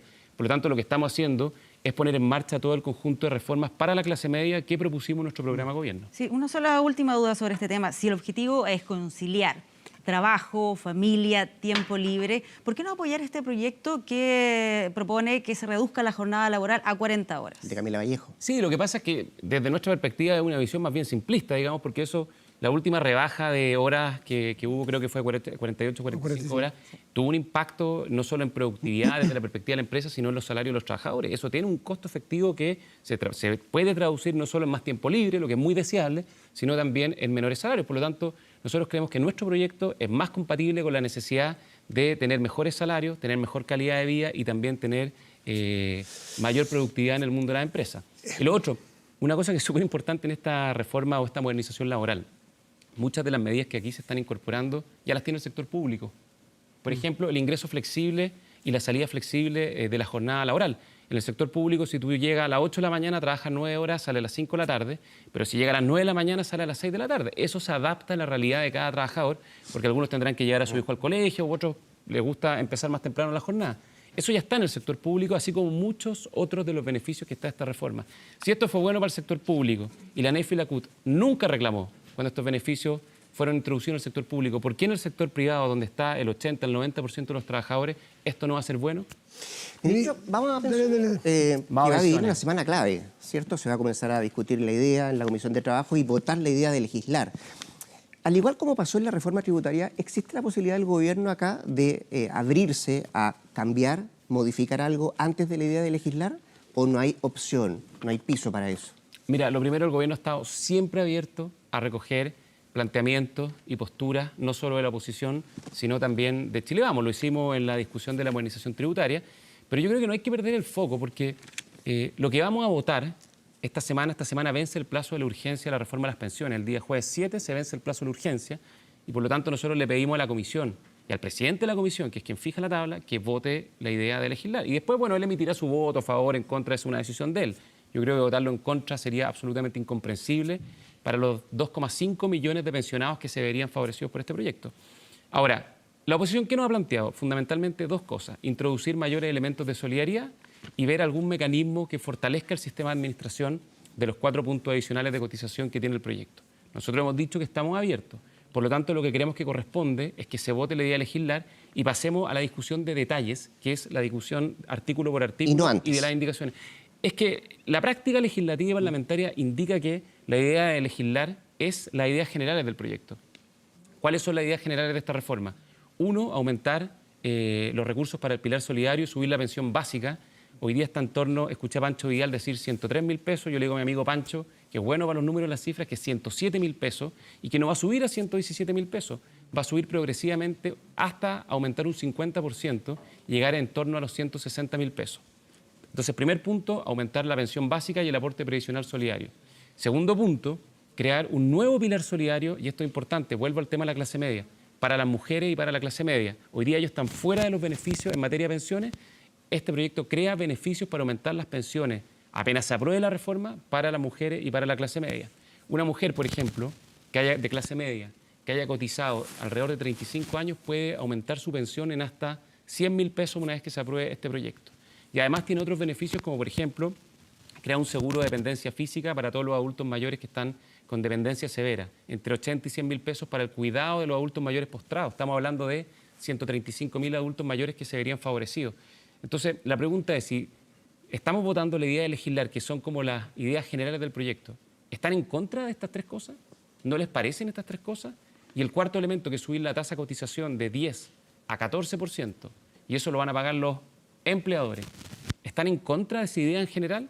Puede que tengan dudas respecto a cómo se administra eso, pero yo creo que nadie tiene dudas de que es necesario aumentar la tasa de cotización, subir la pensión básica y todos los beneficios que tiene el proyecto, que yo creo que son muy, muy potentes y profundos. Lo que no se toca es la edad.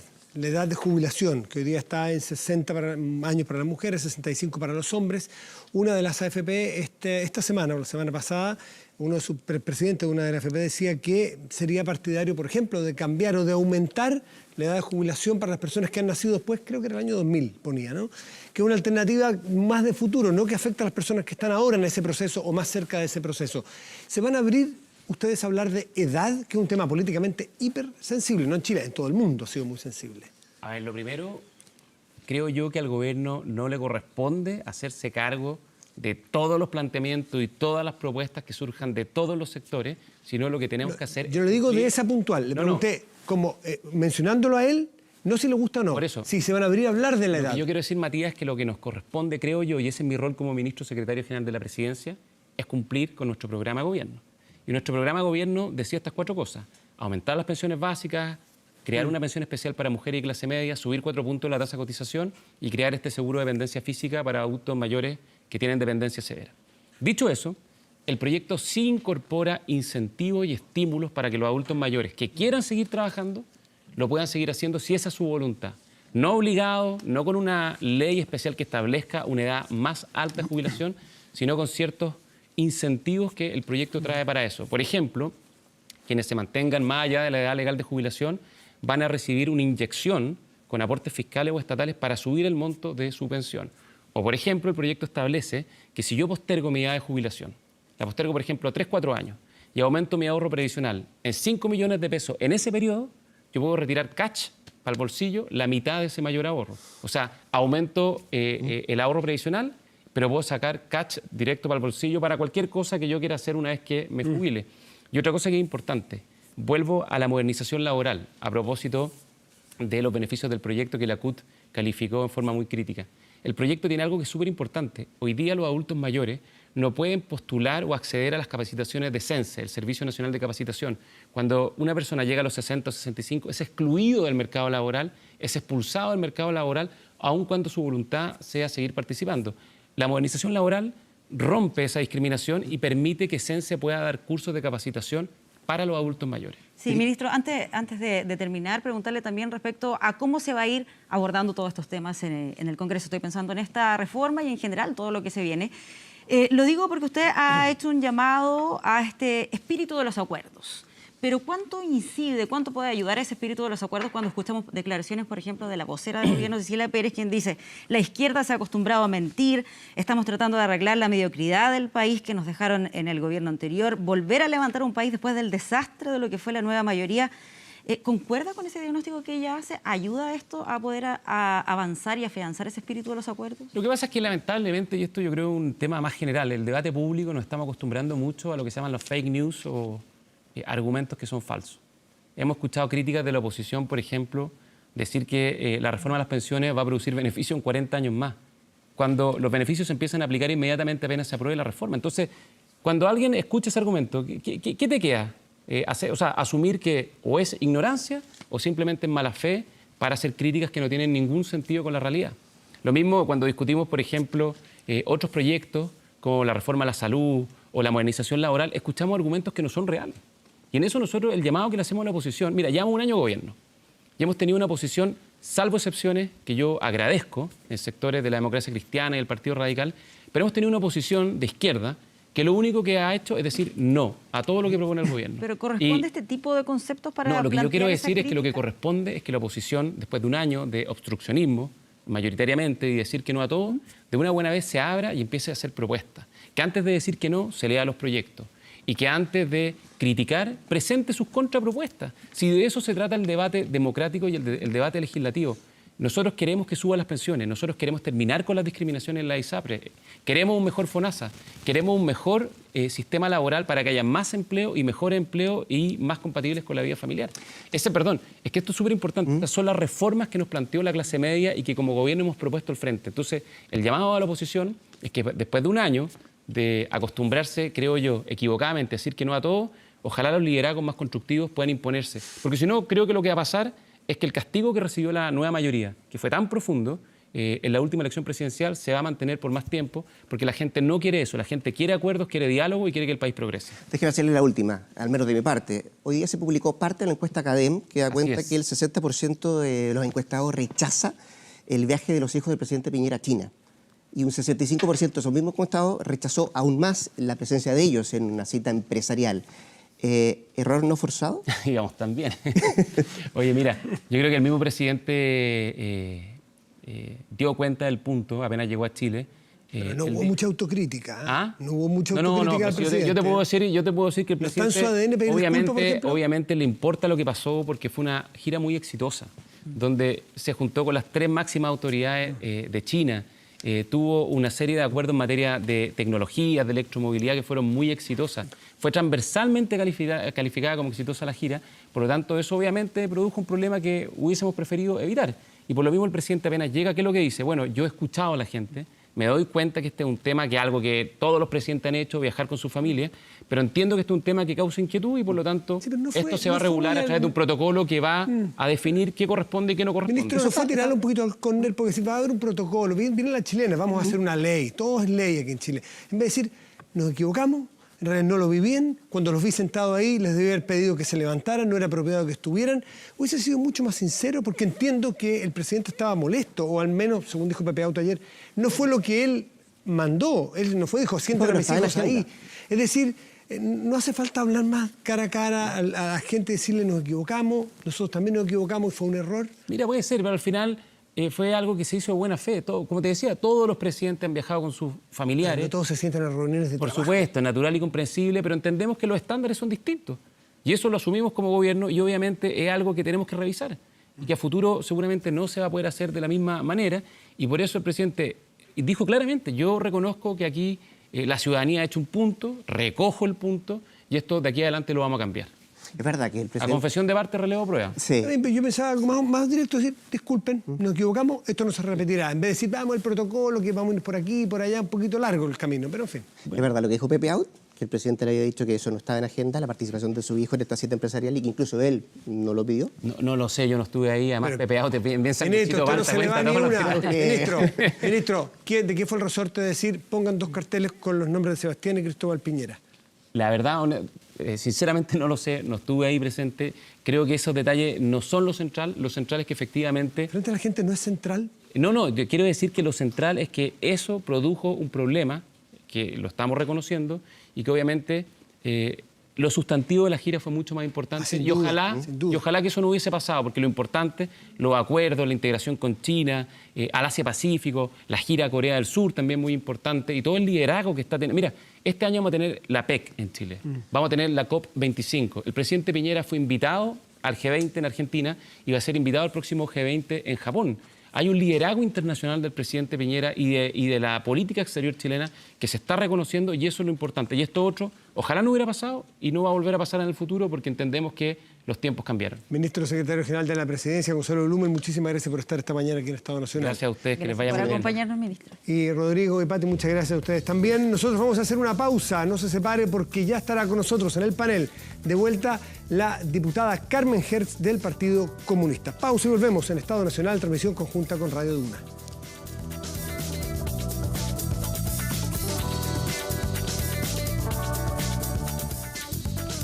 Estamos de vuelta en Estado Nacional, transmisión conjunta entre TVN, Canal 24, todas las plataformas y Radio Duna. Y nos acompaña nuestra invitada en el panel este domingo, la diputada del Partido Comunista, Carmen Hertz. Carmen, muy buenos días todavía, gracias por estar aquí. Hola, muy buenos días, Matías, gracias por la invitación. Y quiero retomar, porque si usted se fijó, se escuchó la primera parte, hablamos mucho de Venezuela, pero dejamos explícitamente afuera el rol de Chile, del gobierno de Chile respecto de lo que sucede en Venezuela, porque queríamos tocarlo con usted presente. ¿Cómo lo evalúa usted? ¿Qué debiera hacer Chile? ¿Cómo lo vio esta semana al presidente Piñera y al gobierno? Matías, antes de intervenir, quiero aprovechar este espacio y hacer un recuerdo y un homenaje a la dirección clandestina del Partido Comunista que entre los días 4, 5 y 6 de mayo de 76 fueron secuestrados por la DINA, llevados a un lugar de tormento, Casa de Piedra en Cajón del Maipo, torturados ferozmente, asesinados y lanzados al mar. Esa situación fue en su momento avalada, propiciada, justificada y aplaudida por sectores políticos que lamentablemente hoy forman parte de la coalición de gobierno. Eso quería decir. Entrando al punto que usted me ha tocado, yo creo que en general, en el último tiempo, la política exterior de Chile ha sufrido un vuelco lamentable. Chile estuvo durante la dictadura militar en el basurero de la historia. Era una suerte de Estado fallido, como se dice, y costó muchísimo, una vez terminada la dictadura, posicionar a Chile como un país respetable. Y para eso se tuvo, ¿no es cierto?, una política exterior de Estado, efectivamente, que siempre fortaleció, privilegió los espacios multilaterales, privilegió los espacios de paz, ayudó, en definitiva, a instalar en la agenda internacional de derechos humanos los temas que habían sido conquistas de la humanidad, como en relación con las violaciones masivas y sistemáticas de los derechos humanos, que son de jurisdicción universal, que son imprescriptibles, que son inamnistiables. Todo eso se logra durante décadas de una política exterior responsable. Hoy, lamentablemente, hay un vuelco en esa política exterior, no solo en relación con Venezuela, sino también en el mamarracho jurídico e incoherente que Chile, junto con los países de gobiernos de derecha de la región, le envían ni más ni menos que a la Comisión y a la Corte Interamericana de Derechos Humanos con el objeto, como lo han dicho destacados profesores, de darle un manotazo al sistema interamericano de protección de los derechos fundamentales. Es decir, usted categoría de mamarracho lo que ha hecho Chile en materia de relaciones exteriores con respecto de Venezuela. Califico de mamarracho la carta que enviaron a la Comisión Interamericana y a la Corte. Pero yo le pregunté antes cómo ha actuado Chile y su gobierno en virtud de lo que está pasando en Venezuela. Esa era mi pregunta. Lo de Venezuela, ya lo dije, es un vuelco en la política exterior. Primero, se reconoce, ¿no es cierto?, a un señor que se autoproclama presidente encargado, ya. Nos llenamos de posverdades, ¿no es cierto?, y de mentiras respecto al derecho internacional, que no hay espacio en la prensa, ahora lo tengo en este momento, para poder desmentir estas posverdades. Enseguida, ¿no es cierto?, se va y se hace el show de Cúcuta. Nunca eso había ocurrido. Es decir, el presidente de la República en una frontera colombiana-venezolana, una frontera, una zona llamada caliente, va ahí ni más ni menos que en la supuesta ayuda humanitaria, que no era tal porque no cumplía con ninguno de los requisitos, pues las ayudas humanitarias no son calificadas por sutano vengano. Las ayudas humanitarias tienen requisitos para ser consideradas como tales. Bueno, la famosa ayuda humanitaria en la cual además está estimulando la deserción militar. Ese show de Cúcuta que fracasa, ¿no? Tenemos después, posteriormente, la intentona de golpe de Estado que hace Guaidó. Antes también se reconoce, después tienen que, por supuesto, especificar que no es así, como representante diplomática a la señora Gutiérrez, que no ha sido representante diplomática de nada, porque la Convención de Viena es muy claro cuando alguien es diplomático o no. Bueno, en fin, eso... Está claro el punto de su crítica total. Es lo grave. Es lo grave. Gonzalo Müller. Sí, yo creo que cuando miramos lo que ha hecho Chile con Venezuela, yo creo que Chile ha respondido a una obligación de humanidad. O sea, no me imagino que había otra manera de reaccionar frente a las graves violaciones a los derechos humanos y a los delitos de lesa humanidad constatados por el informe de la Alta Comisionada de los Derechos Humanos en Venezuela. No había otra manera. Lo hace multilateralmente el Grupo de Lima, lo hace multilateralmente en su rol en la OEA. Y de alguna manera lo que hace en Cúcuta, que depende cómo uno lo quiera mirar, si es fracaso o no, la dictadura venezolana y Maduro habla de un fracaso. ¿Por qué? Porque pensó que eso estaba construido para derrumbar la dictadura. Y finalmente era ayuda humanitaria para el pueblo venezolano.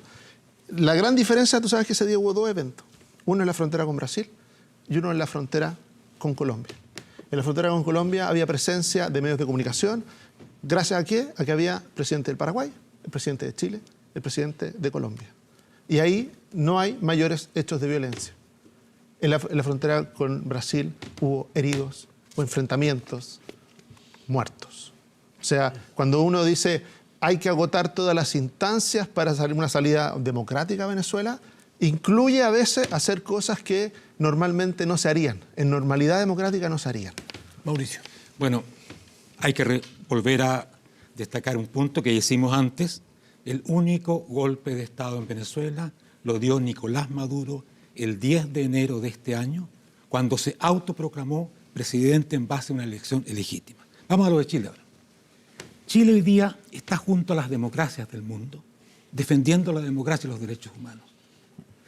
Las políticas, por ejemplo, que ha defendido el Partido Comunista, lo ubican junto a las dictaduras del mundo. A China, a Cuba, a Irán, a Turquía. Sigamos con eso. ¿Cómo alguien puede, de buena fe, criticar una postura de defensa de la democracia? Esa es política de Estado en Chile. Y es política de Estado porque aprendimos de la dictadura que sufrimos, de las violaciones absolutamente sistemáticas, masivas, graves, de los derechos humanos que ocurrieron en Chile. Y condenados por todos hoy día, afortunadamente. No, por todos no, perdona. Perdóname, diputada. Esa condena, ese aprendizaje duro que tuvimos que pagar acá, nos debe llevar a defender la democracia de toda dictadura, roja, blanca, azul. No hay dictaduras amigas, hay dictaduras que deben ser condenadas, y la de Venezuela, y la de Cuba, y la de Corea, que celebra el Partido Comunista, son todas dictaduras condenables. Carmen, ¿usted quiere responder eso? Sí, porque mira, es un poco agotador escuchar tantos lugares comunes, ¿no? Y además el pretender que el Partido Comunista chileno se pone del lado de las dictaduras es francamente grotesco. Perdón que se lo diga, señor Rojas. Nosotros jamás recibimos plata en este país para un golpe de Estado. Jamás estuvimos en un golpe de Estado. Fuimos el bastión de la resistencia antidictatorial en este país. Eso es un hecho evidente que nadie puede desmentirlo. Enseguida, como las posverdades que se instalan es tan brutal, ¿no es cierto?, con la capacidad mediática, la hegemonía mediática, que, por ejemplo, aquí no se dice que después de trabajar casi 3 años en una mesa de diálogo entre el gobierno venezolano y la oposición, en que el mediador era el presidente José Luis Rodríguez Zapatero, que supongo que no será calificado de chavista o de dictatorial. Bueno, esa mesa de diálogo que funcionó, mesa de trabajo en República Dominicana, ¿no es cierto?, llegó en febrero del año pasado a un consenso básico de mínimos de cohesión social, un cronograma electoral, ¿no es cierto?, condiciones de una comisión verdad. ¿Qué ocurre con ese preacuerdo al cual se había llegado? No se cumplieron. 3 días después, la oposición se baja de las mesas después de recibir un llamado telefónico del entonces secretario de Estado Rex Tillerson desde Colombia. Eso es lo que ocurre. La oposición venezolana pide adelanto de las elecciones. Y respecto a lo que señala el señor Rojas, que se autoproclamó, yo le quisiera recordar que hubo en estas elecciones de mayo 150 observadores internacionales presididos por José Luis Rodríguez Zapatero, por quien fuera el presidente del Senado francés Jean-Pierre Bel, y también por quien fuera comisario europeo y ex canciller de Chipre. Ellos lideraron estos observadores internacionales. Supongo que tampoco el señor Jean-Pierre Bel, que trabajó y que fue presidente del Senado durante la administración de Hollande en Francia, sea calificado de chavista. Pero Francia reconoce a Guaidó. La Fundación Carter Pero Francia hoy día reconoce a Guaidó. Perdón, déjeme terminar. La Fundación Carter además ha señalado el sistema electoral venezolano como uno de los más modernos y transparentes del mundo. Entonces, y resulta muy curioso que quienes pretenden calificar este proceso eleccionario por la abstención, que fue menor que la abstención que consagró al presidente Piñera como tal. Bueno, el punto es ese. De ahí en adelante son llenos de posverdades. Hemos llegado a la insolencia de desconocer, por ejemplo, la guerra económica declarada contra Venezuela desde hace muchos años y que ha sido además calificada como crimen contra la humanidad, no por mí, No por los señores que estamos aquí, no. Por el Centro de Investigación Política y Económica con sede en Washington, en que 2 miembros del directorio son premios Nobel de Economía. Francisco Ni más Vidal, ni menos. ¿la crisis económica y social que vive Venezuela tiene que ver con la intervención de los Estados Unidos? ¿O también...? Dos cosas previas. Yo creo que yo coincido con la diputada en que hay un cambio en la política exterior, no solo en el caso de la carta, sino que el tema de Cazú y el tema de Marrakech hablan de una política exterior mucho más dividida que todas las anteriores. Y era una de las gracias, uno de los méritos de Chile. Pero bueno, ese es un tema en sí mismo. Ahora, yo creo que en el caso de... Lo conversábamos en la primera parte cuando iniciamos el programa. A mí me gustaría, fíjate, mucho más, escuchando a Carmen Gel, que la opinión pública chilena tuviera un mayor equilibrio en la información.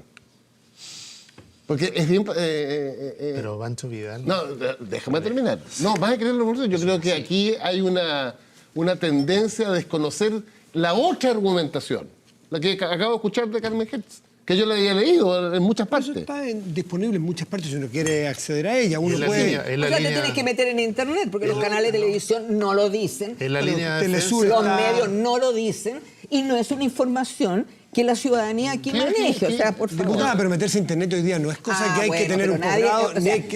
Lo que interesa es que los medios sean ecuánimes, independientes y no sean una suerte de letrina de la información. Yo creo que la línea de defensa que escuchamos aquí, Pancho, es exactamente la línea de defensa que la dictadura venezolana ha instalado en los medios de comunicación. Lo único que con yo total quiero acceso. es que se escuche con la misma fuerza la posición de la oposición venezolana y del gobierno venezolano. En mi opinión, y estando todos los días en radio y televisión, ¿no leíste la entrevista al canciller? No ha sido equilibrada, te lo digo de verdad. A ver, no es equilibrada. Yo, por ejemplo, nunca he visto al embajador de Venezuela en Chile en CNN.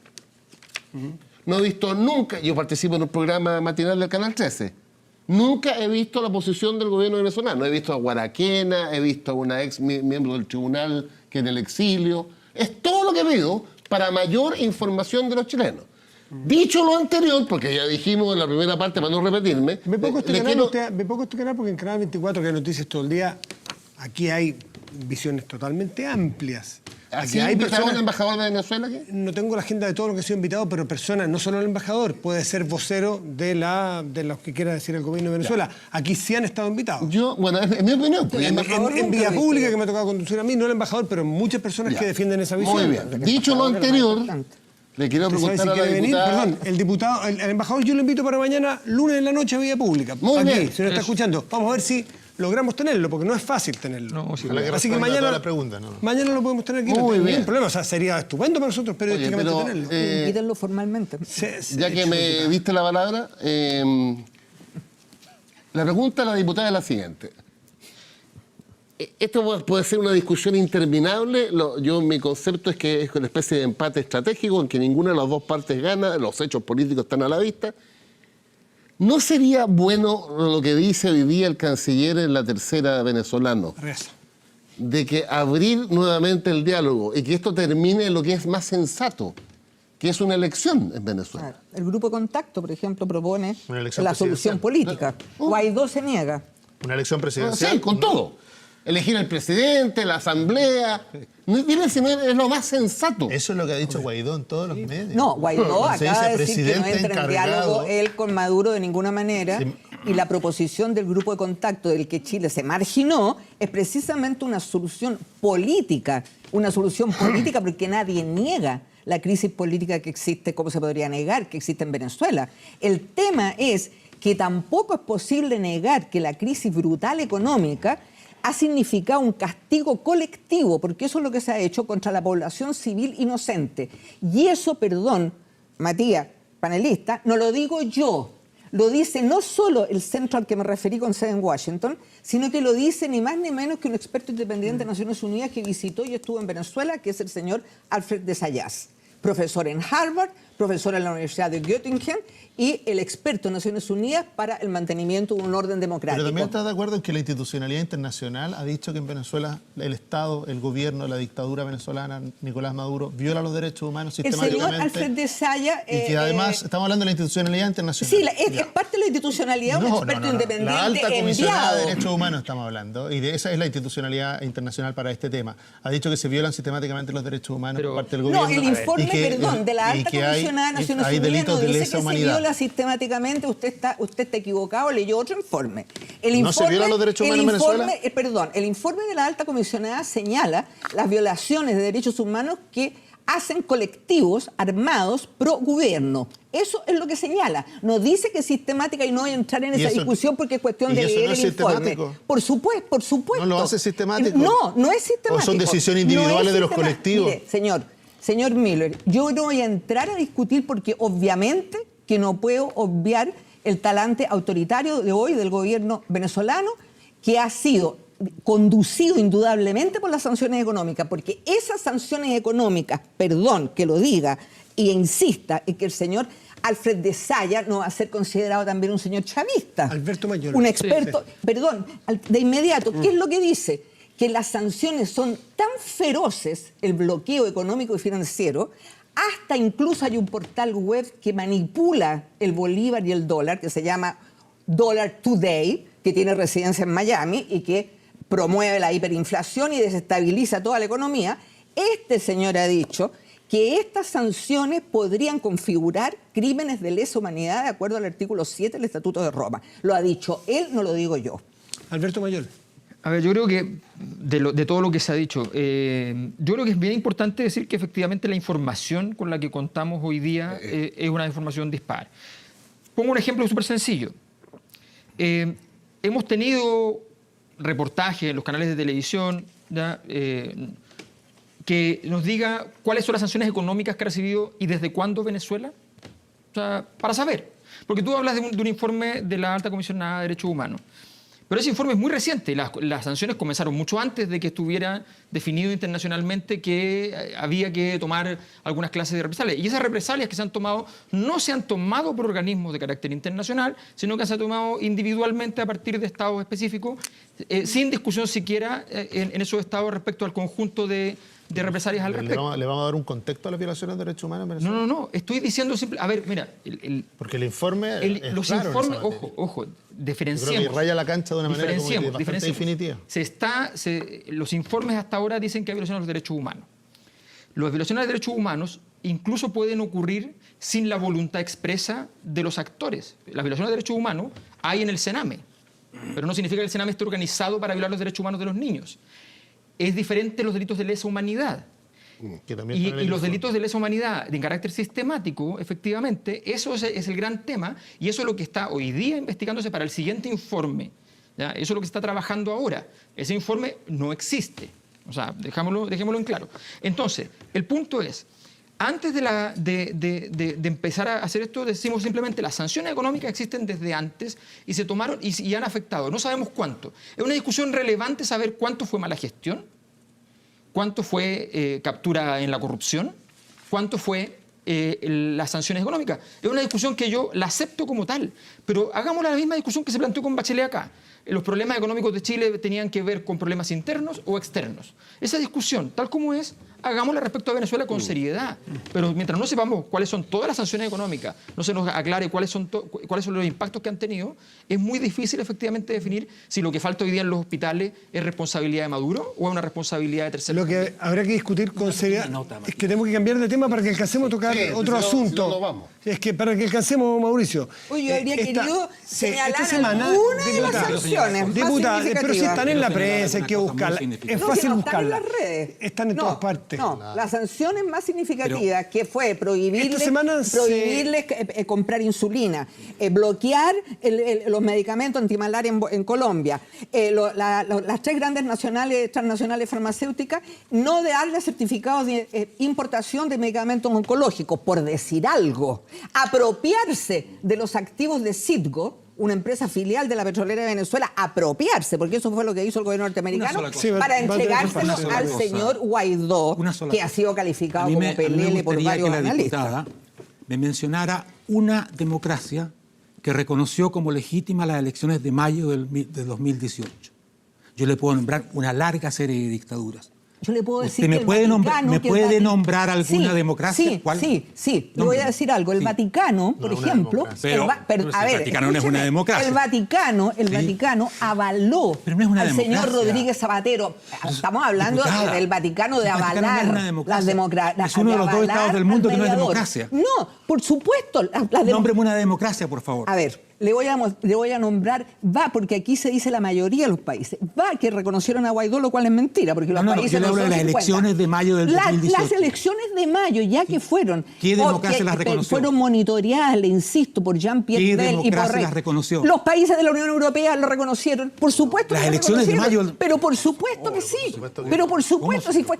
A ver, usted me dice que Jean-Pierre Bel, el expresidente del Senado, era un chavista. ¿Qué democracia ha reconocido esas elecciones? Ninguna. Le estoy preguntando, José Luis Rodríguez Zapatero es un chavista. Y las dictaduras lo han hecho, y que su partido lo haga, no me sorprende. Las gárgaras que hace la derecha con la dictadura y con los derechos humanos es francamente intolerable.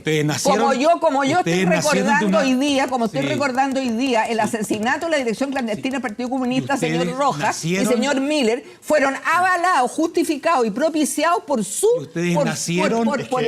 bloque ideológico al que ustedes pertenecen. Una de las peores dictaduras de la usted historia. esté defendiendo la violación de los derechos humanos en Venezuela. Eso es lo que no entiende nadie en su casa y nadie salvo. Yo no estoy defendiendo las violaciones de los derechos humanos. No caigamos en sofisma, no caigamos en impericia, no caigamos en lugares comunes, no caigamos en posverdades, por favor. Seamos serios, seamos serios. Por favor, señor. ¿No hay intervención cubana en la tortura? A ver, explíqueme una cosa. ¿Y las sanciones económicas y el bloqueo calificado de crimen de lesa humanidad? A ver, dígame usted. ¿Las torturas en Venezuela existen o no existen? ¿Son o no son crímenes de lesa humanidad? ¿Son o no son crímenes de lesa humanidad? Por supuesto. Las sanciones económicas con la violación de los derechos humanos. No, por favor, ¿sabe que es intolerable que ustedes hacen gárgaras con los derechos humanos? Usted ha sido una de los que llevamos años haciendo periodismo. Hemos visto a Carmen Hertz, que es una de las abogadas antes de ser diputada, que defendió casos simbólicos, además en lo personal le tocó la violación de los derechos humanos. Por lo tanto, su palabra en esta materia creo que muchos los escuchamos con muchísimo respeto. Con muchísimo respeto. Me gustaría casi con un sí y un no, porque quiero, a ver si nos alcanzamos. ¿En Venezuela se violan los derechos humanos de parte del gobierno que hoy está en el Palacio Miraflores? Hoy día, tal como lo dijo el informe de la alta comisionada, hay violaciones a los derechos humanos de colectivos armados progubernamentales, por supuesto. Eso es así. Eso es así. No hay una violación sistemática y masiva del gobierno. No hay. Porque esto de decir... ¿Es dictadura o es democracia? Es como decir, ¿qué le gusta? ¿La Coca-Cola o la Pepsi-Cola? Yo le pregunté de derechos humanos porque usted es una autoridad en esta materia, en derechos humanos. En esta materia, Matías, yo me informo, porque les ruego que ustedes lo conozcan también, el informe del asesor independiente Alfred de Sayas, que toca el tema también, no solo de las sanciones económicas, sino también el tema de las violaciones de derechos humanos o de la situación que hay en Venezuela en relación con esto. Toca también el tema de la radicalidad de una oposición de ultraderecha que representa a Leopoldo López y Guaidó, que han quemado policías en la calle. Y también he leído con mucha atención el informe de la alta comisionada de Naciones Unidas. Diputada, es un la señora Bachelet, a quien la derecha, por supuesto, ha tratado de desacreditar durante el tiempo. No es por verdad. Está establecido. Se llama ultraderecha a la socialdemocracia. Sí. Leopoldo López socialdemócrata. Pero pregúntele a su vecino. Lo reconoce la Internacional Socialista, lo reconoce como miembro. Diputada, no ha tomado ninguna acción de represalia contra ellos. ¿Por qué? Porque la dictadura de Venezuela, fíjese que permite que un sujeto como Guaidó, la dictadura, que ha incitado al golpe de Estado, que está llamando a la deserción militar con muy poco éxito, porque ya vale el enésimo intento de golpe de Estado, y se pasea por Caracas. Curiosa dictadura, ¿no? No podría hablar de curiosa dictadura. No podría hablar de debilidad a lo mejor del gobierno. No, por favor. Estamos con posverdades, Matías, con ridiculeces, pero que realmente ni un discapacitado mental puede creer, como lo que es capaz de decir el señor Pompeo, que Maduro se iba a Cuba y que los rusos lo convencieron de que no. Esa es una ridiculez, pero realmente grotesca. Y es una vergüenza que un secretario de Estado sea capaz de semejante chorrada. Es semejante chorrada. Eso es una vergüenza. Ahora, ¿sabía usted a quién el gobierno de Estados Unidos nombra encargado especial para Venezuela? Al ex convicto Elliot Abrams, ex convicto en la causa Irán Contra, ideólogo de todos los grupos paramilitares que cometieron las masacres más brutales en Centroamérica. Entonces, ¿pretenderán decirme a mí que el señor Trump y su pandilla son los que encabezan la lucha por la democracia y los derechos humanos aquí en la región? Por favor. Yo creo, diputada, que está muy claro quiénes están con la democracia y quiénes están en contra de la democracia. Sí, está muy claro. La gente lo tiene muy claro, señor Porque Rojas. ustedes nacieron muy de una claro. dictadura, Sí, de la dictadura soviética.